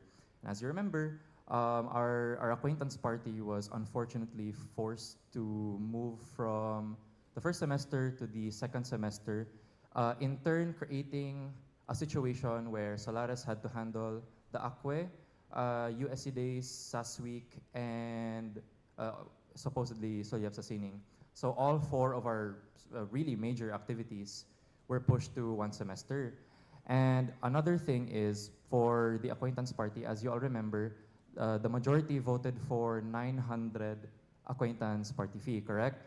And then Solares implemented a discount that came from organizational funds. But what happens there is that there's something called the SPAF, right? Which is money that you can request from OSFA. That was supposed to be how we covered the discount for students, like all 250 plus na students. But USC operates on a different clock, and we were not given the money for like a very long time, despite filing for the right processes, which led to the financial crisis for like a good pilaka months, which is why some of the stuff that we were supposed to have in, what do you call this, SAS Week, were unfortunately had to be canceled under the advice of the then treasurer, because it was just not possible anymore. We couldn't ask for more money, and the money we were owed was not being handed to us by the office yet. So I guess that would be one of the main problems or sources. To clarify as well, that SPAF that Zach is referring to, that is the funds that are in our tuition fee that goes to organizational funds. It is not funds that we can just get. It is not for ours to take. We have to file a budget proposal. We have to wait for literally the BIR to process it, and usually with major slashes to the funds. And so, yeah, that is the reason, like you said, that the acquaintance party fee went from 900 to 750, 720. It's because we were anticipating 780. Because we were anticipating the reimbursement from the university, and so yeah.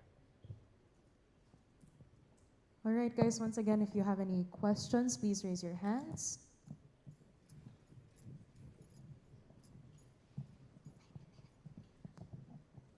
Hello, Solaris Core. I am Amethyst. I am the fourth year ELS representative, so I hope I can be given at least an opportunity to present 4 concerns, if that's all right. Okay. So first one, I'm very actually glad that the rest of the student body concerned to like the financial problems. So one here is budget allocation and event planning concerns. So Solaris planned for, yes, the 2 major events, which was the acquaintance party and Sulyap, which actually for the acquaintance party, the students already paid separately, right? And the other was canceled. So with Sulyap no longer pushing through, we are now asking on where its intended budget allocation and whether there were any contingency plans for the cancellation of, or like the postponement of these events. Similarly, let's go back to acquaintance party. We have to raise the question about your organizational preparedness, that after multiple cancellations, was there no alternative strategy or a backup plan? They want me to send out, so I'll send out. So because, as you can see, the acquaintance party was canceled, postponed twice. And then you guys are opening up now because it was a very expensive event. And earlier on, the academic year, I believe that people were also raising questions, concerns that it was actually very expensive on the first time na. So it really comes down to like, if it was canceled twice because of the calamities, okay, sure, let's go ahead. That can be forgivable. But the third time na calamity ra gihapon ang reason why there was like half of the people weren't even there, I think that should raise the question na asa na may padung ang kwarta. I'll raise that later. So proper budget allocation should have included contingency plans to prevent students from shouldering the consequences of Solaris's organizational shortcomings. I'll get to those later. But if you'd like to answer what my question of, was there a contingency plan for acquaintance party? For your first concern about Sulyap Sasining, I already answered that before. We did have contingency plans, but the restrictions that were placed by the crisis and by OSFA were so all-encompassing that it was impossible for any plan that's at the same scale of Sulyap to take place, or even a much smaller scale even. And so we did plan contingencies, but the circumstances were just too overbearing, and all of our contingencies failed as well. For acquaintance party, I'd like to emphasize again that this was voted by a majority during the General Assembly, that they chose this. And also, it's very unfortunate that the event pushed through during a typhoon, regardless. But at that point, when all the plans were already being made, we were literally contractually obligated to continue. It was a contractual obligation. A down payment has been paid already. And if we were to say cancel that event, we would have paid the cancellation fee, and that would literally have resulted in your money going nowhere because no event would have pushed through. Okay, thank you for the answer. There's what was something that I was concerned about, but I'll get to that later. So for the second one, transparency and financial accountability. So there's been a persistent lack of financial transparency throughout the academic year, but let's go down specifically for the second semester. So students were given little to no visibility regarding where organizational funds were going and how semestral fees were being used. The concern becomes more apparent when comparing Solaris to one sub-org such as CCS, which managed to release a financial transparency report more promptly than the mother organization itself. So students we deserve a clear financial report and accountability, especially when there are mandatory fees involved. So my questions here are, where did it go? Where did the money go? What happened to proposed projects?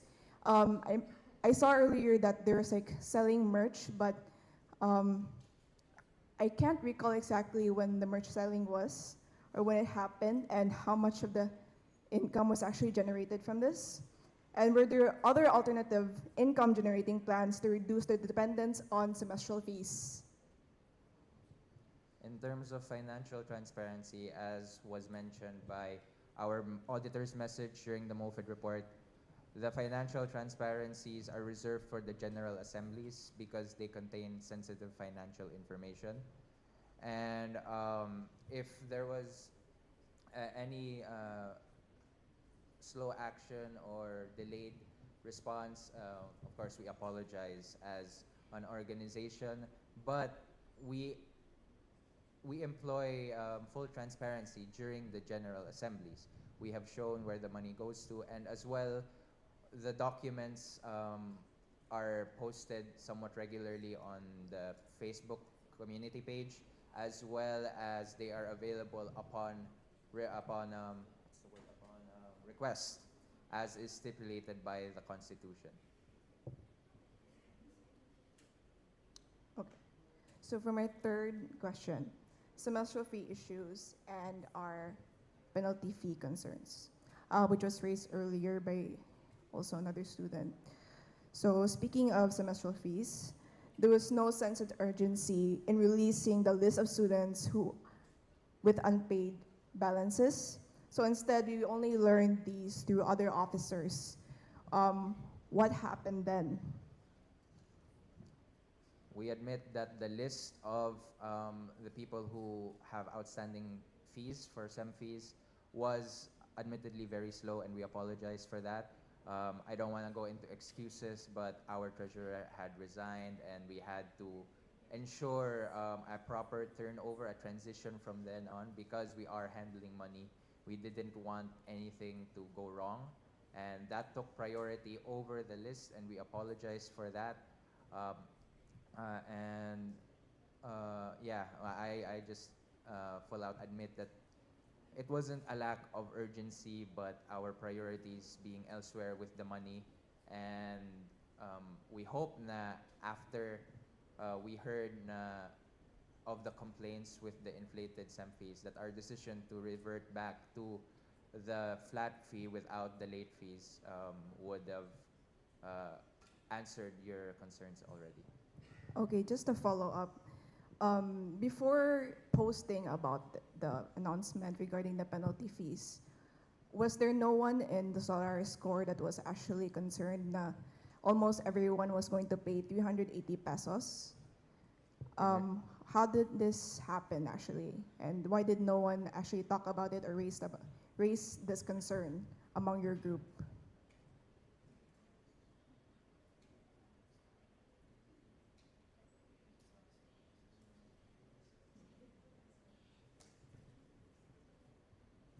These discussions, that decision was born from discussions within the Solaris Execom, which did include the sub-org presidents as representatives of the student body. Afterwards, though, they have expressed na they felt as though they weren't heard, and so that is why we doubled back on, we backtracked on that decision afterwards. And so, yeah, it was, these decisions are always discussed by the Execom GC with the addition to the sub-org presidents and their representatives, and yeah, that is always the nature of these decisions. To frankly answer that question, Ate, yes, there were sentiments given by the sub-org's representatives about the concerns. These were relayed in meetings, and we relayed them before pa the outburst and the concerns pa online, because we anticipated that it would happen. And yes, as Sam mentioned, we did feel like there were kanang wala mina here, and eventually we were able to talk about it, and then that led to what we have today, which is the going back to the flat rate of the SEM fees.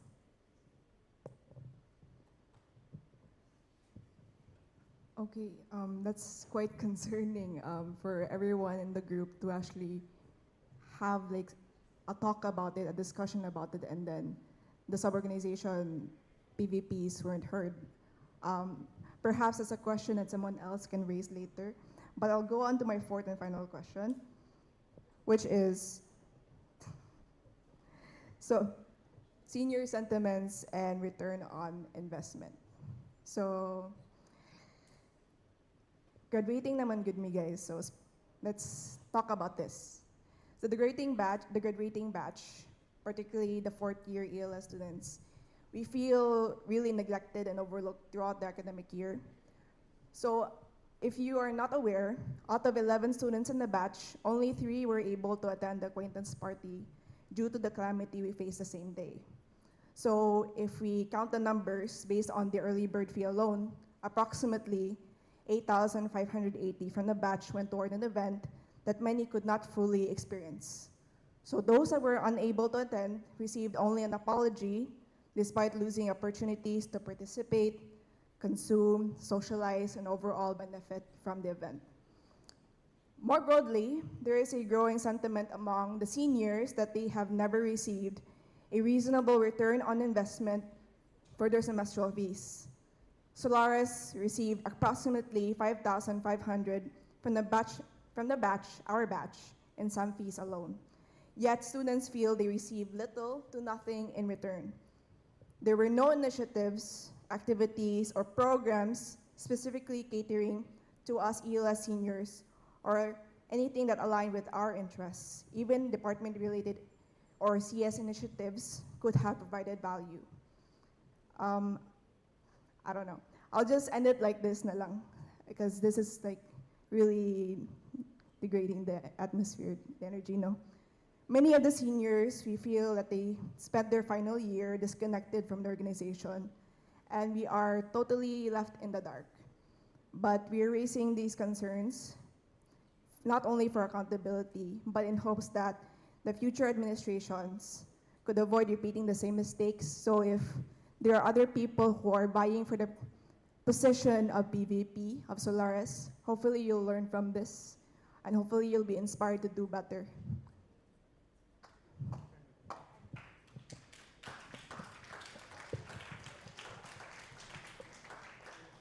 All right. I'm going to address the first half of the final concern, that being that a lot of the specifically mentioned in the concern, the ELS fourth year seniors were unfortunately not able to attend the acquaintance party because it had to push through despite the typhoon that came in. Now, one thing I hope this is being listened to because this is an address to your concern. But when it comes to an external activity, not all entities operate the same way as Solaris or the same way as San Carlos. And they have different processes that more or less we have to follow because, of course, we're using, in this case, Oak Ridge, because we're using their venue. Now, I was kind of anticipating this because there was no way to formally document it. But during the deliberation of whether or not to reschedule acquaintance party again for the third time because of the typhoon, I was told by Oak Ridge na I would have a week to deliberate. And then on that same day, I got a call saying na her superiors wanted an answer that day. And that whatever expenditures that we already provided, they would not be able to, dili na siya mabalik. So as difficult as that decision was, it really did feel like logically the best possible answer because I cannot impose on the company. These are their policies and everything that was set in place was, as I said, already set in place. And there is, of course, that frustration is from both sides.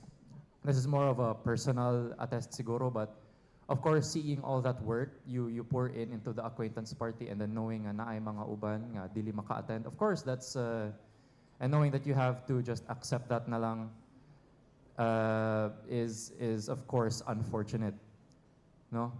And then for the second half of the concern, I want to address about how the fourth year ELS students feel underrepresented. Now, as mentioned earlier by my vice president, as the mother organization, we have to focus on events that are generally more all-encompassing and broad, diba? And whatever specific activities that really cater to your field is generally, as a rule of thumb, left to the sub-orgs because we give them autonomy. CCS provides activities for communication majors, LCS does activities for literature majors, and SOL should do activities for ELS majors. And that's exactly perhaps one of the reasons why your batch feels a little underrepresented. Of course, I'm also a linguistics student. I'm also under SOL, and I've only witnessed one event, which is the Pragmatics Conference. So when it comes to events that are specifically within our field of expertise, let's use our example, linguistics, finding these guest speakers, these workshops for our program, that is the job of the sub-org. Whereas Solaris, when it comes to our activities, have to attempt to cater to a combination of these three programs. So I hope that answers your concern.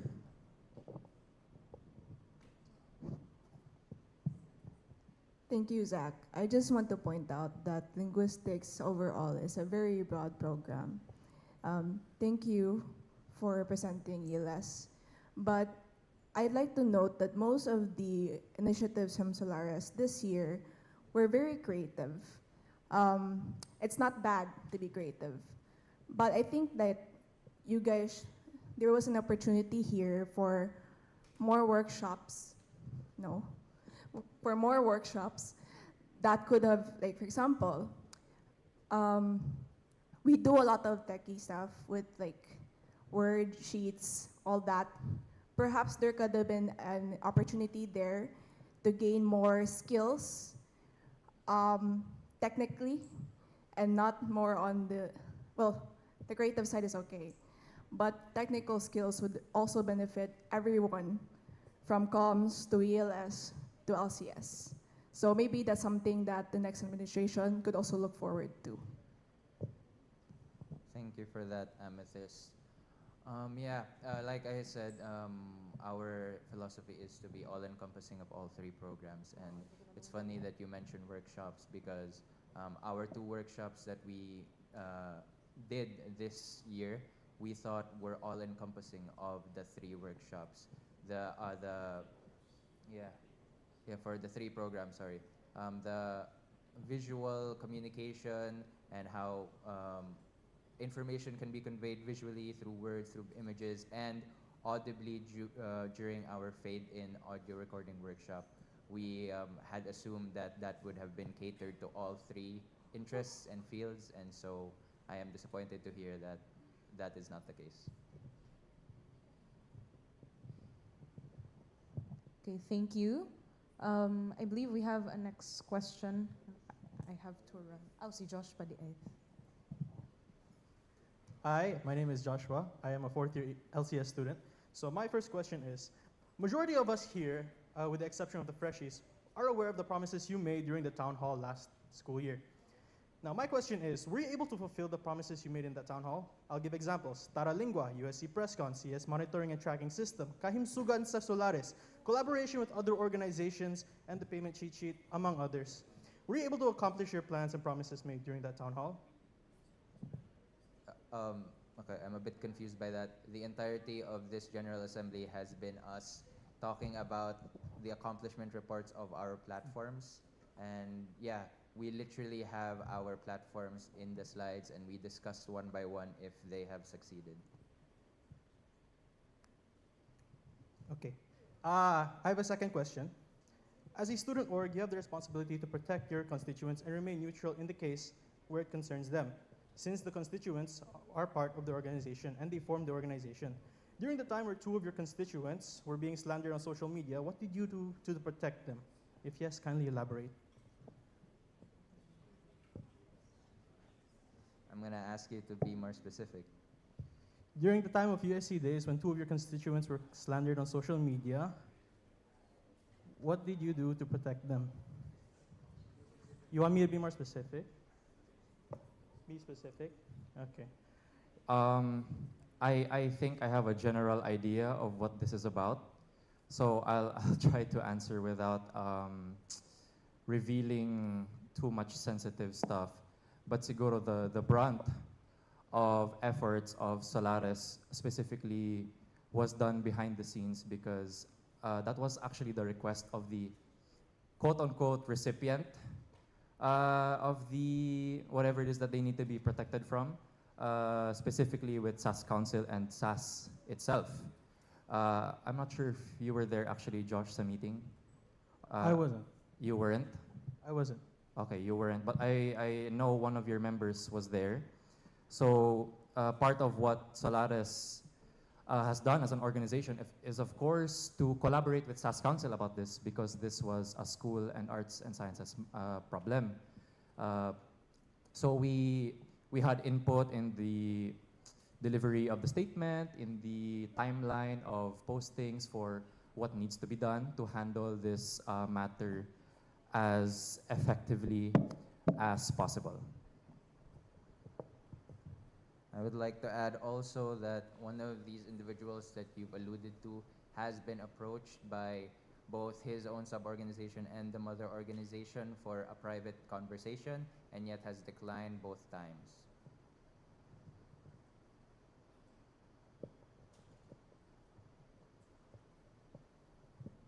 If we're concerned about the protection of the students, when you read the SAS Council statement, there's a line there that talks about we do not condone any form of harassment, bullying, etc., etc. And I hope you know that Solaris is involved with the creation of that statement because we are a part of SAS. Like I am a counselor there. So the formulation of that is a part of the process in protecting these individuals that you're talking about. That will be all. Thank you. All right, thank you once again. And, okay. Hi guys, I'm James Hugo from the fourth year ELS. Regarding that issue as well, is there any corrective action at least about those cyber libelous acts that were done during that? Because like you mentioned, diba, earlier, that you do not condone bullying or harassment of any way, but I don't think I've ever seen any corrective action. Because after all, it was done in Facebook and then government said, basta. Solaris is not a disciplinary organization. The extent of our comments on this issue has been through SAS Council, through our disapproval of the thing. And like Zach said, we emphasize that we do not condone any bullying or whatsoever. I don't think it is within our responsibility to police all these actions. And I might as well reiterate once again that we did invite one of them to a conversation that they have declined. We cannot give corrective action to someone who does not even want any action. What? I don't think we're talking about the same person, but okay. Okay, once again, thank you so much, guys. If you have any questions, but please raise your hand. I am seeing one. Wait.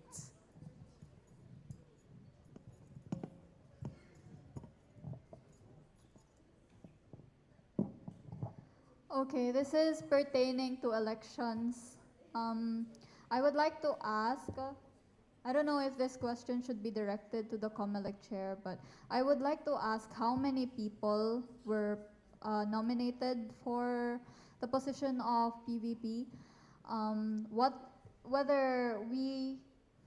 Whether it's possible to publicize their reason for declination, or whether we could ask them right now to defend their reason for declination. Because I think we all agree that this is a crisis, quote unquote.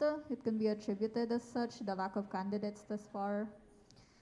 So yeah, I would like to ask what the reason for the nominees' reasons for declining the positions were. Thank you. Unfortunately, in the process of nomination, we did not ask their consent on whether or not it would be publicized if they decline. And so I don't think I can give a specific number without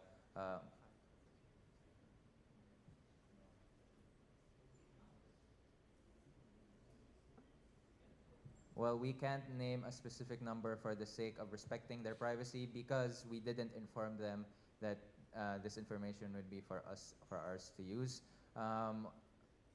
They are more than welcome with their own individual rights to answer whatever questions you have and to declare themselves as someone who has rejected nomination. How is a number confidential? We're just talking about the number of individuals who were nominated. I do not think, in my opinion, that is confidential. We're just asking for how many people were nominated. If it's somehow one or two, okay, maybe, but surely it was more than that. Okay. For a specific number, there are 5 for presidents and 5 for vice presidents, all of which have declined. Some people were nominated for both president and vice president. Okay, gotcha. Thank you. Okay, once again, guys, please raise your hands for any more questions. Going once. Okay, thank you.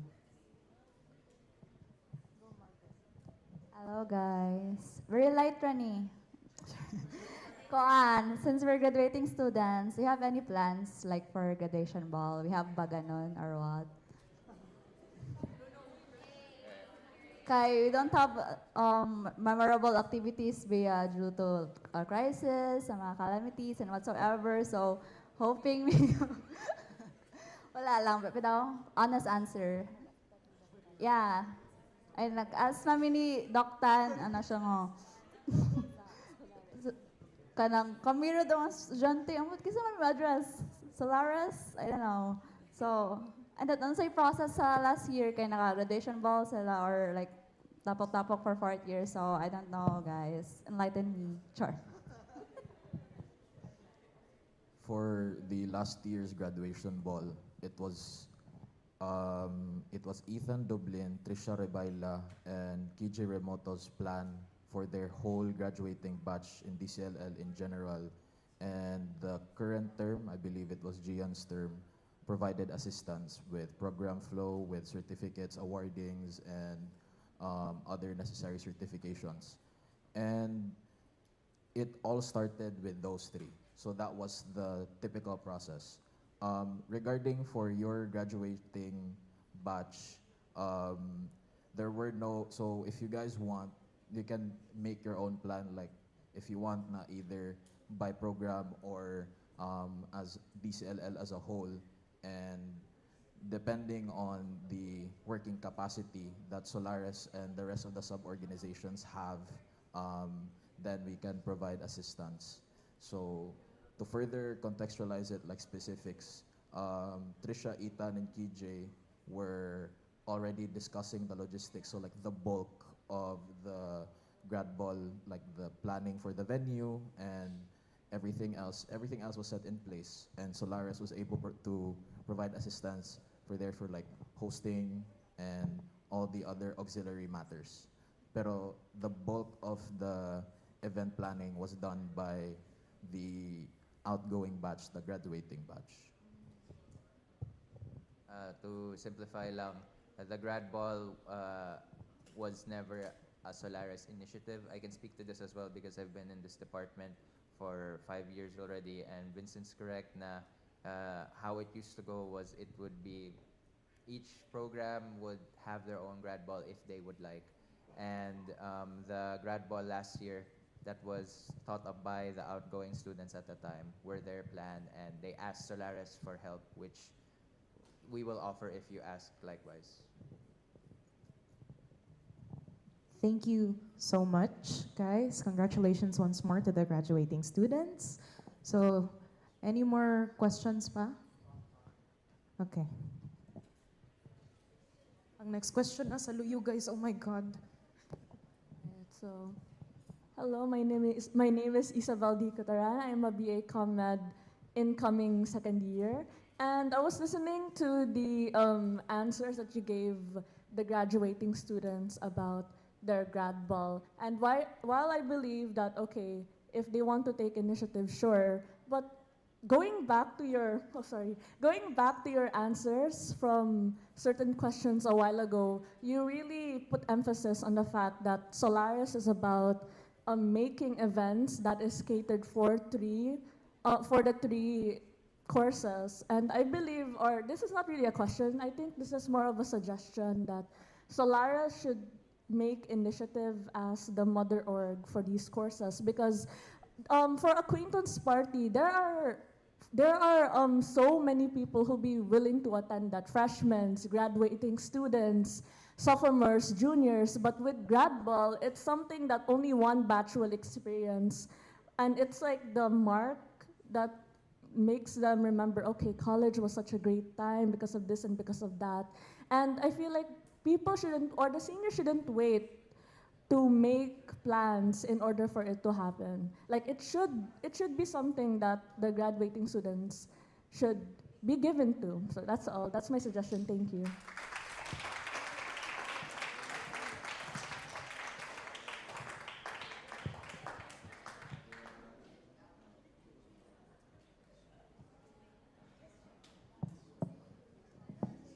All right. Thank you so much. Unless there's follow-up from the officers. Thank you so much. I believe there was a hand raiser sa likod, or wala na? Okay. Okay, once again, guys, open forum. we still have so much time, guys. Please raise your hands. You don't be afraid. Okay, this is just all students, right?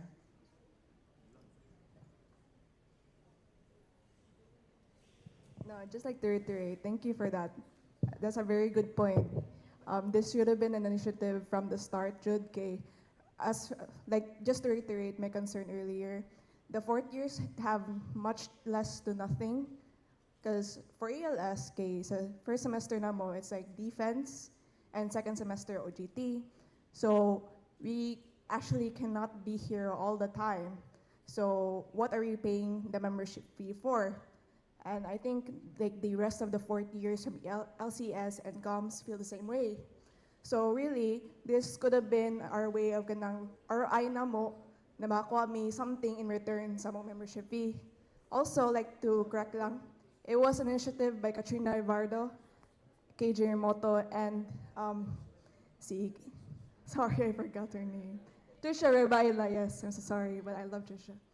Yes, so like, last year's initiative for Grad Ball was initiated by those representatives, and then Solaris was the support.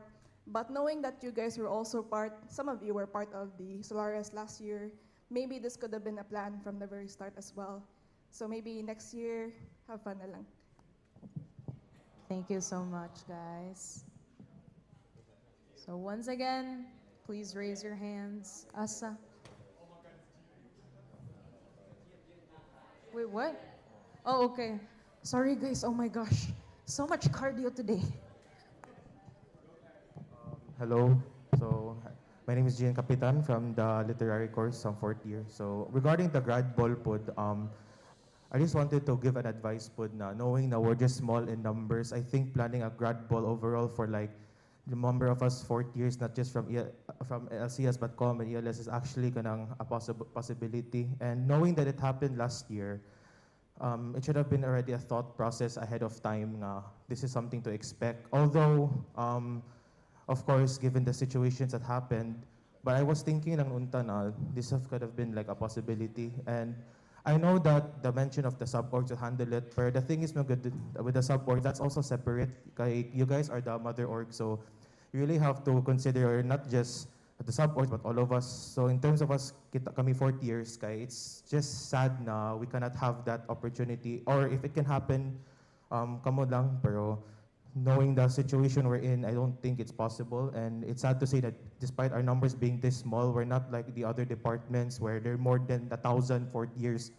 We're just a minimum number and we can't even like plan that out. So I just wanted to voice now for the future kanang term ninyo, since this has already been raised as a concern na by not just me but other fourth years. I hope na the other fourth years can already have an opportunity to have a grad ball that is really like initiated without the kanang waiting pa from us, since this is an activity that although happened last year, should have been an idea also instilled from the start na. So that's all I can say. Thank you. Thank you for that, Gian. And of course, I'd like to apologize for any sadness that any fourth years might feel. Siguro, one thing that a concrete action plan that we should do is to add that to the list of responsibilities, as in like explicitly outlined as a duty of the organization, or propose na it becomes a departmental activity, because logically, yeah, like similar to other departments. If you inquire with other departments, they're gonna tell you that the department handles these kinds of events. But specifically for DCLL, it would make logical sense because they mandate the acquaintance party. It makes logical flow then na they also mandate the grad ball. So perhaps that's something we could propose to the next term, na in order to avoid this in the future, na to have it really be a concrete part of the plan, na this is something that needs to be done, Jude. Thank you so much, everyone. Once again, please raise your hands for any questions that you may have, and I will quickly run to you. Oh my days, bro. Okay, hold on. Quick cardio. Ush, ush, ush, ush.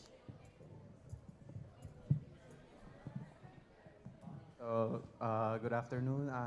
since we are graduating, and then we com students, fourth year com students are also moving forward. We don't want to look into the past already. So moving forward, since they have initial plans to have a graduation gathering, is it okay if Solaris can provide us some financial assistance with regards, since there's still 44,000, I think. Sorry. So if ever you have decided and we have coordinated with our fourth year students, specifically coms, I don't know with the Kwan Papud, if they also have tendency to create their own or iisa based on the agreements, is it okay if we can ask certain budget? Thank you. To clarify, Angelo, this is just for comms or all three programs? All three. All three though. All three? Yeah. But yeah, it's still initial, so if ever we have agreed, I know it's a little bit, wala na kay time bitaw, but I think that's sufficient enough for us to maybe, sakto si Amethyst, get some ROI from your services through budget. Yeah, thank you. Okay, thank you so much, former VP Angelo. Of course, as we iterated earlier, like using last year as like the precedent, Solaris was always willing to like provide assistance, and that's like definitely still true this year. Just have to ask lang, and then we can have some more specific discussions siguro later down the line. Once something that aligns with all three programs that you can all agree on, and then we can move forward after that. Thank you. Okay, so I'm gonna be swapping up with Clarence. So if you guys still have any questions, feel free to raise your hand. Ako mo dagan ninyo karon. Raise of hands for any potential questions, concerns, statements. Going once. Ay, nabiday. Sorry. Hello.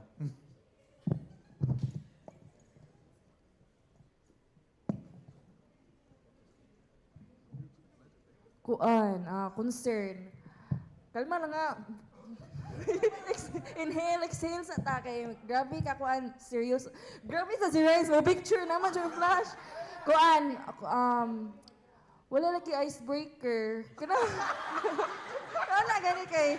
Is it because kuan, gikapoy na ang Solaris sa kuan ba tingin mo program kay year end kay kasabot na mi daghan na kay tabo pero wala icebreaker guys. Gusto may icebreaker. Sorry, this is so confusing to me. This is really funny to me. Ken, remember in our meeting, we asked the sub-orgs to bring forward their complaints, like the general complaints, and then one thing that got mentioned is the presence of icebreakers. Like that was a complaint. And at the time, I was confused, thinking why this was a complaint. I'm like, oh, really? This is something that people don't want to do. Based on the suggestions, I thought the direction for General Assemblies was for it to focus on serious matters na lang, specifically for the interest of time. Para we can leave all the silliness to other things. Pero kana lang, I guess I'm both reassured to know that you guys wanted icebreakers. I'm so sorry. Yeah. We'd also like to answer as coming hosts. So first and foremost, our job, man po as MCs, are to basically assume and evaluate what the room should be for this kind of attempt. We even had sa among original schedule to have an intermission number from someone today. So in all interests in mind, we were really considering those things, but we also understood that given the recent events so far, maybe people would have preferred to have a more serious conversation yung marag press conference. So that's the reason as to why potentially absent ang atong intermission numbers and icebreakers. Yeah, so hi. Same sentiments pa with Vaughn, since both of us are working on the script and also collaborating with the Execom as to how they want the atmosphere to be. And even both of us good from experience na mismo with hosting General Assemblies, we are very aware of what the energy is going to be in this specific one, because again, this is the last one, and if some of you remember, our last General Assembly for last academic school year it was pretty heavy. So we didn't want to have something heavy and then, okay guys, icebreaker! Like the vibe isn't kana ba? So kana lang. It's very refreshing nga naapoy sense of kanang lightness, no? Thank you kaayo ninyo graduating students. Y'all have been really cheerful and happy today. Lipay pud ko kay mang graduate na mo. Yay! Grabe po. In any case, anyone else who might have questions, concerns to address to the Execom, feel free to raise your hands. Execom, sila Execom. Wala tayo labot pre. Sige. Raise of hands, kind of 1, 2, Christopher, there we go. Sorry, pre, I have bad cardio. It's good, thank you. This will just be more so on how the elections will now proceed, considering that the students have voted, albeit by a minority, to proceed with the election or rather postpone it. Firstly, to clarify, the COMELEC chair, when he stated the options, said that it has been postponed to the next academic year. Then you clarified later during open forum that it doesn't have to be during the start of the next acad year. So what is the plan? When is this gonna take place? The details will be disclosed sometime soon. When is soon? We can't say right now. We'll have to discuss it with our advisor first. And when will you be meeting with your advisor? At the soonest possible time. Our advisor is a very busy woman. Okay, Abby here has a question. Okay, so will there still be voting taking place from participated with by the student body, or was there, or did the voting already, did the student body already relinquish their right to participate in the succession of the next Solaris Execom? Like I said, the details will be disclosed soon. Ideally, of course, we would like to have elections that every student in the department can vote in. But yeah, details will be disclosed soon. Thank you. All right, any other students who might have questions or concerns? Raise of hands. Kind of 1, kind of twice. There, my bad.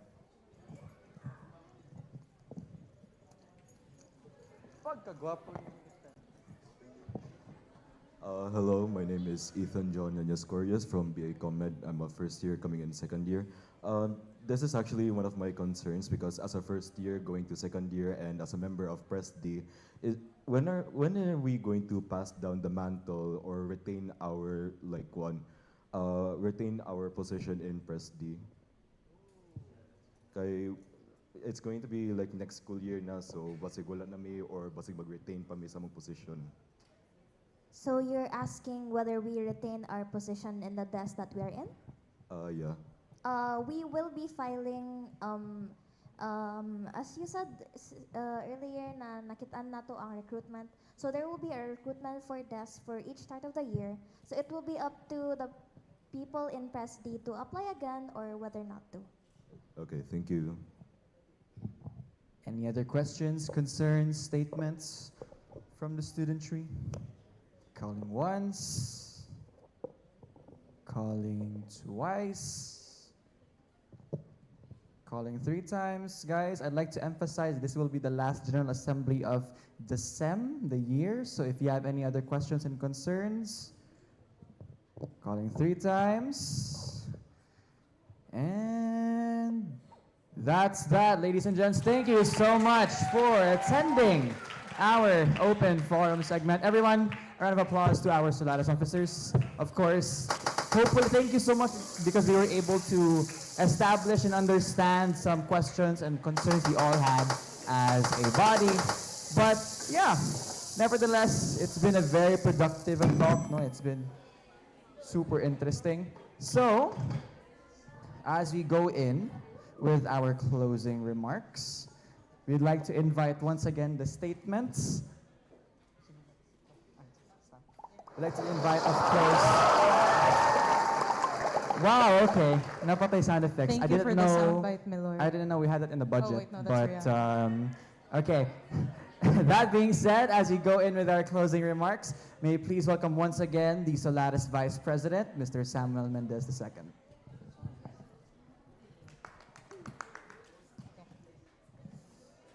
Hello, everyone. I have something prepared to speak for my closing remarks.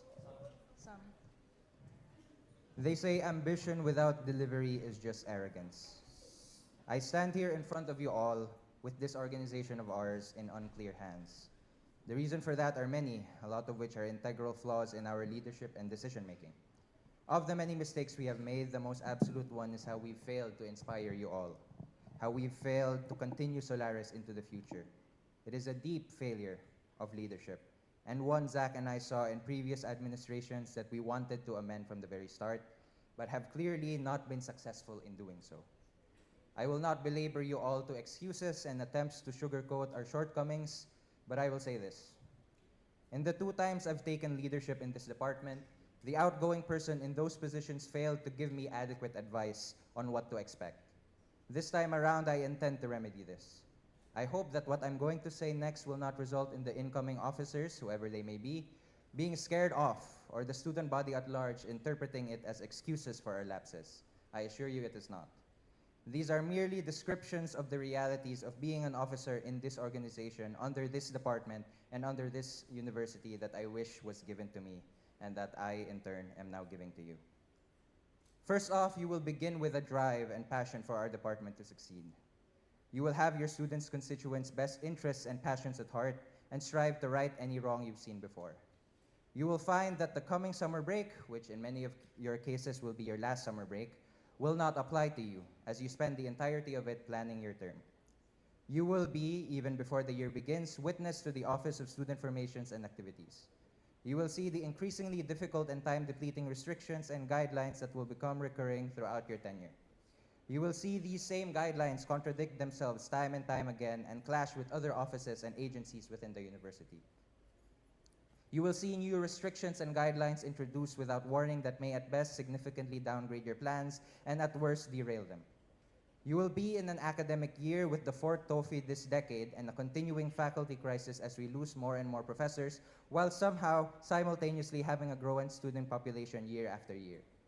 You will find yourself supposedly representatives of students whose opinions and misgivings that you also share, you yourself cannot represent. You will sit in your classrooms learning about the importance of being allowed to criticize those in power and pointing out the injustices in our world while being forbidden from doing the same. You will echo to everyone about finding your voice and being heard while you yourself will be biting your tongue. You will meet student leaders from other universities and get jealous. You will meet student leaders from other departments and get jealous. You will have to contend with the fact that you are not only a student, but the face of a department the university has long dismissed and whose leadership, whoever they may be, will always be prioritized with its survival. You will realize that because of that, they do not have as much of the time and ability for you as you might have hoped they would. You will find yourself building resentment with multiple parties, including your department, and having to face the disquieting fact that you as a student are exerting your time and effort to its prosperity while the university above it neglects it. You will find yourself at the brunt of your constituents' ill will and hostility against policies and practices you are forced to enforce by institutions with a distinct agenda against true student representation and organization.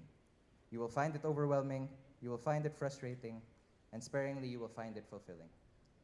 And if you're decisive enough and care deeply enough about this department and want it to thrive, because you hold dear the value of the humanities in our world, you will cling hard onto that fulfillment. If you truly believe in your heart that you are capable of doing this, that you have the vision and passion necessary with the ability required, then you will see through the frustration. If you have the desire to make an impact, to leave the department better than you when you first entered it, then you will find a way to face the injustices you will inevitably experience and flourish. If you decide to take on this responsibility, I do not want to put you under any impression that this will be an easy ride. But if you prove a better leader than those who came before you, then you embody the hope that is intrinsic with our department. Because that is what communications, linguistics, and literature all require, hope. These fields are useless in a world without hope. The calamities and crises experienced this past year do not serve as an easy exit, should not serve as an easy exit for us to avoid accountability, but instead should be the background of showcasing this hope. As I saw every officer besides Mika and I be admitted to the hospital one time or another during our term, and have our president literally put his life at risk for all of this, I can only beg that you all see that no matter our mistakes, that what happened was not a result of anyone's indifference or absence of love for, if not our department, then what our department requires. If ambition without delivery is arrogance, then I humble myself in front of all of you, as I ask all of you to exhibit that same hope that is inseparable to our department. Thank you.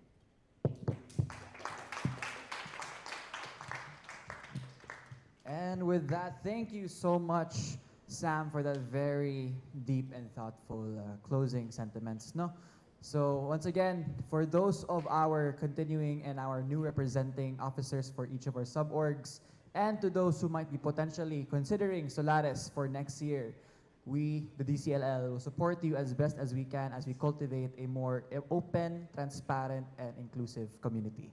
That being said, ladies and gents, it is now time for our group opportunity. So, of course, last group opportunity for the photo op. Okay. Group opportunity. Photo opportunity for the last semester. So maybe call in order LCS, then ELS, and then Com, and of course, eventually Solaris. So maybe call in our LCS students. And for this one, guys, can we have our fourth years at front sa dinis atong stage nyo? Okay, para atong ma-display atong mga graduating students. So let's come here to stage. LCS. ELS, be on standby. Calling all LCS students, LCS students. I'm gonna start naming names.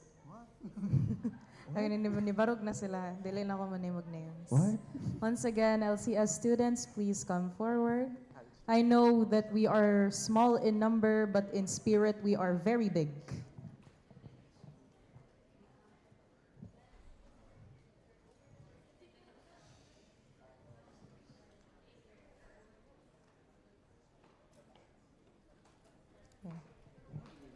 Yeah. Can we have music? Ding, ding, ding, ding, ding, ding, ding, ding, ding, ding, ding. All right, our photographers. Once again, can we have our graduating students to be up front para ma-highlight mo? Makita na mo tanan. Gian, patubang Gian. Go front, in the front. Gian, Lemuel. Ali, Gian. We love you, RJ. Gian. Sige. Ayun. Good job, good job. Congratulations. Congratulations, 4th years. Please, guys, can we have one straight line? Straight line, so Gian, pagawas ka na, Gian. There we go. Well, Compress the guys, compress together. Let's move here on our left slide. Everyone, there you go. Mura There mo we One go. Direction -1. ELS students, please remain on standby.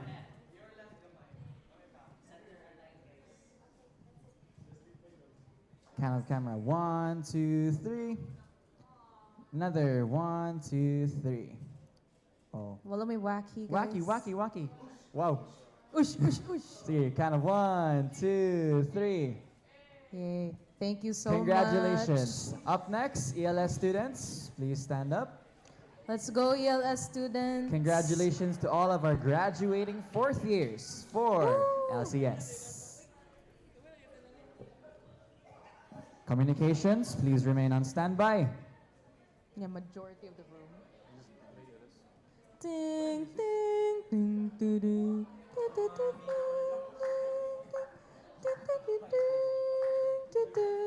Amethyst, Asenas.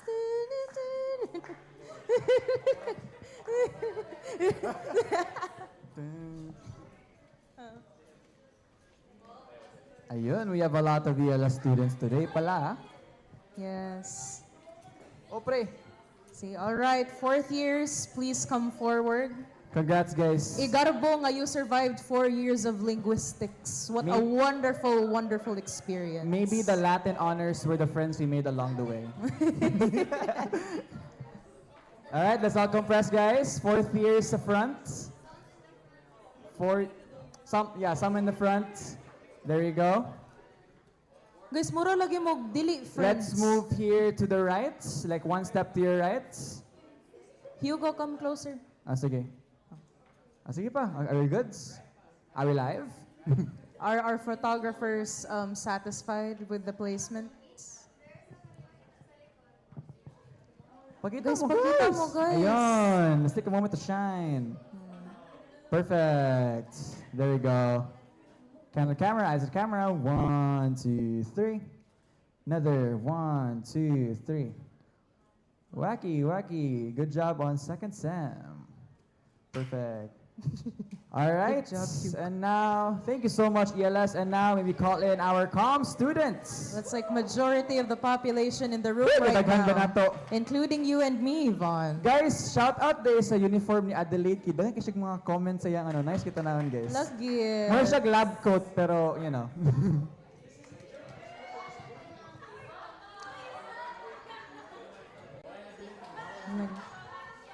Yeah, now I'm sure nga ma-highlight yun ni ang atuang COM fourth years because they are, I think, almost complete in attendance. Almost. All right, let's go, guys. COM students. Marlon Ado. Si Safi Legend.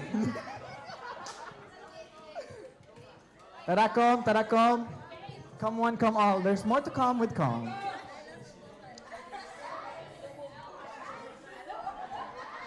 Everyone. Let us welcome our fourth year students in the forefront. Okay, all communication students, are we forgetting someone? Let's call in Rhymes. Christopher Nabi. May we, excuse me, people from the crowd, may we ask if there is any other photographer present because our two people here are also communication students. Can maybe ask someone to substitute some of the cameras? There you go. Tasmi, you're also a communication student. Why are you there? April 3. Oh. All right, everyone, eyes on the camera. 1, 2. Ay, sorry. Guys, again, is there anyone who can replace two of our photographers in front? Because those two are communication students. Convincing na, pre. Again. 3, 2, 3, 3, 2, 1, smile. Another 1, 2, 3, smile. Jump shot. 1, 2, 3, and jump. There you go. Congratulations to all of our graduates. Wow. That being said, no, thank you so much. Actually, we still have a lot of students here, no? So let's call in every single student for our Solaris group photo. Once again, may we call in every student present within the venue to please come forward for one final picture. One final Come picture, students, guys. come here. Come students. Halika mga come, let's come here. Guys, if manghawa mo guys, I'm gonna be very sad. Char. Please come. One last picture, guys. One last picture. Like one last set of pictures. We haven't reached like 4:30. I'm gonna force you guys here. Come hither. Ding, ding. RJ, look at us. Guys, it should be an aspiration that our research books are as thick as theirs. Grabe. True. All right. Everyone on the scene. Gianmarco Capitan.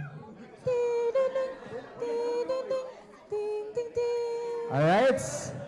Let's find our spots. How are we photographers? Compress pa daw. Compress pa. Oh. Compress pa.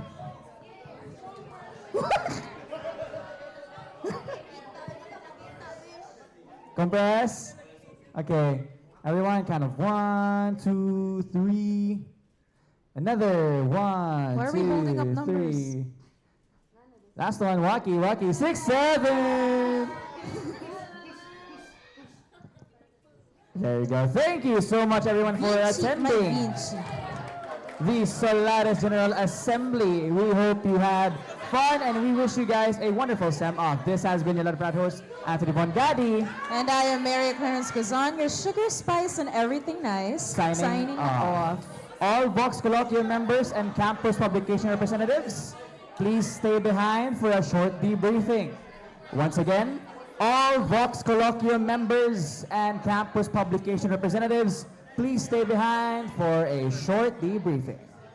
Anybody with media IDs, you're free to stay to ask questions for Solaris during their Vox Colloquium. Everyone who is not included in the Vox Colloquium may proceed out the door, and please remember to sign out. Thank you very much.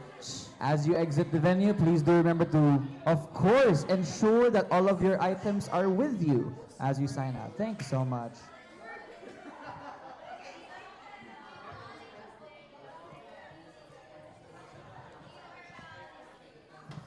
Quick announcement for Halangdon staff who are still here. Please be on the lookout for an email. This will be in relation for the quote-unquote exit form. And for those who wish to continue, that form will also be where you'll respond. The details will be sent in the GC and in the email to all staff members. Thank you. Again, anyone who is part of publications or has media IDs, you may stay for the Vox Colloquium to ask questions for the outgoing Solaris. Bawal dire? Okay. Never mind then. Everyone go outside. Vox Colloquium is outside.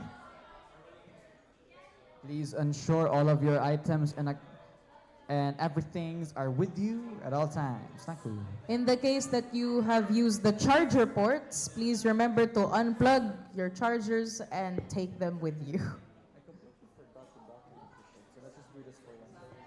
I don't got anything else. Come. I'm sorry. I so pale. I so pale. Yeah, that's updates. We're not gonna die, Joaquin. Damn, what if I become like a Nazi? Shout out ni Matt Ethandri. Salamat si mong FOMO Getty. I love your FOMO Getty. It's amazing. Muapil namin sa inyong next nga piyesta.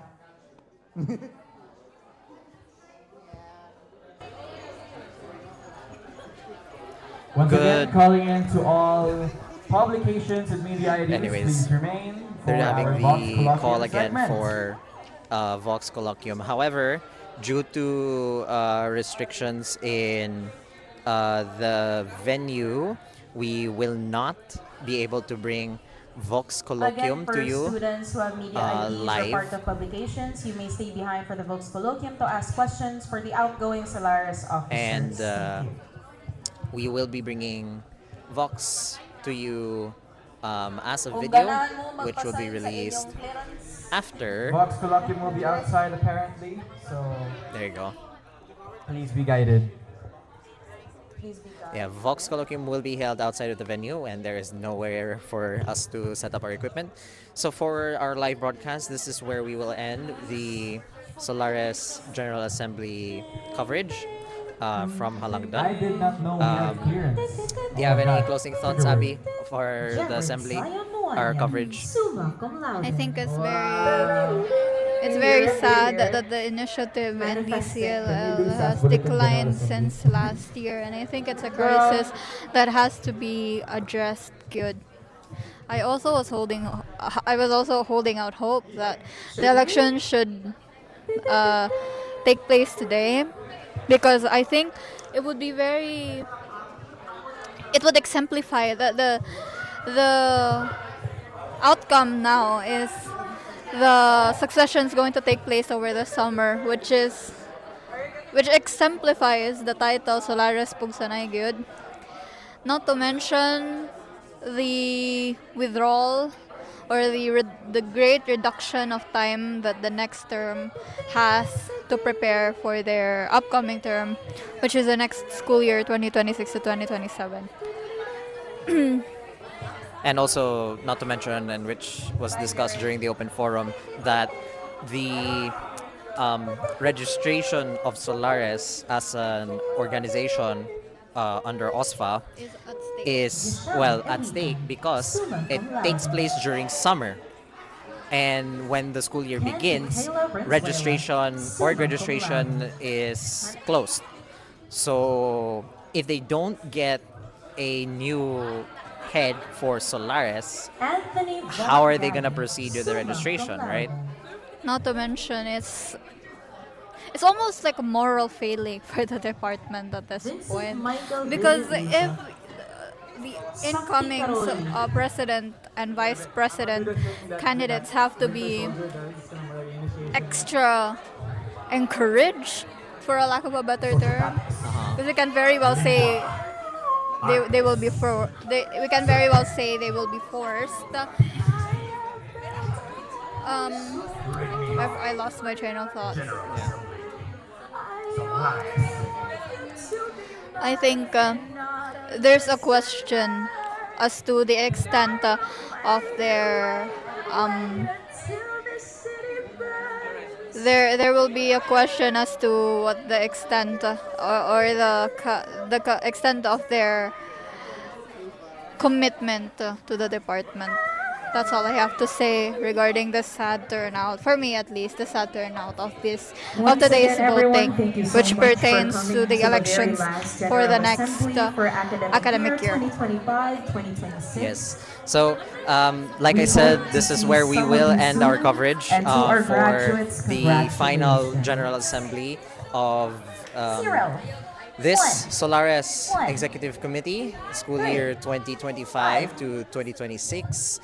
No new set of leaders yet for Solaris, except for the sub-organizations, which will still continue operating, though at but still at a questionable state, considering that these are only sub-organizations and not independent organizations on their own. So, with that being said, that again ends our coverage here. I'm Christopher Yu, the Media Director of Halangdon. I am Abigail Barreto, the outgoing Editor-in-Chief of Halangdon. And special thanks as well to our photojournalist, Rains Bildugan, and also our media staff, Jamie Yap, for assisting, who will be becoming the Assistant Media Director next academic year for Halangdon Editorial Board. Once again, this has been Halangdon. Excuse me, I completely messed up the closing. From the Department of Communications, Linguistics, and Literature, find your voice. Be heard. This has been Halangdon, Sublimity in Print. Good afternoon and have a great summer break for those who don't have OJT, and we'll see you next time.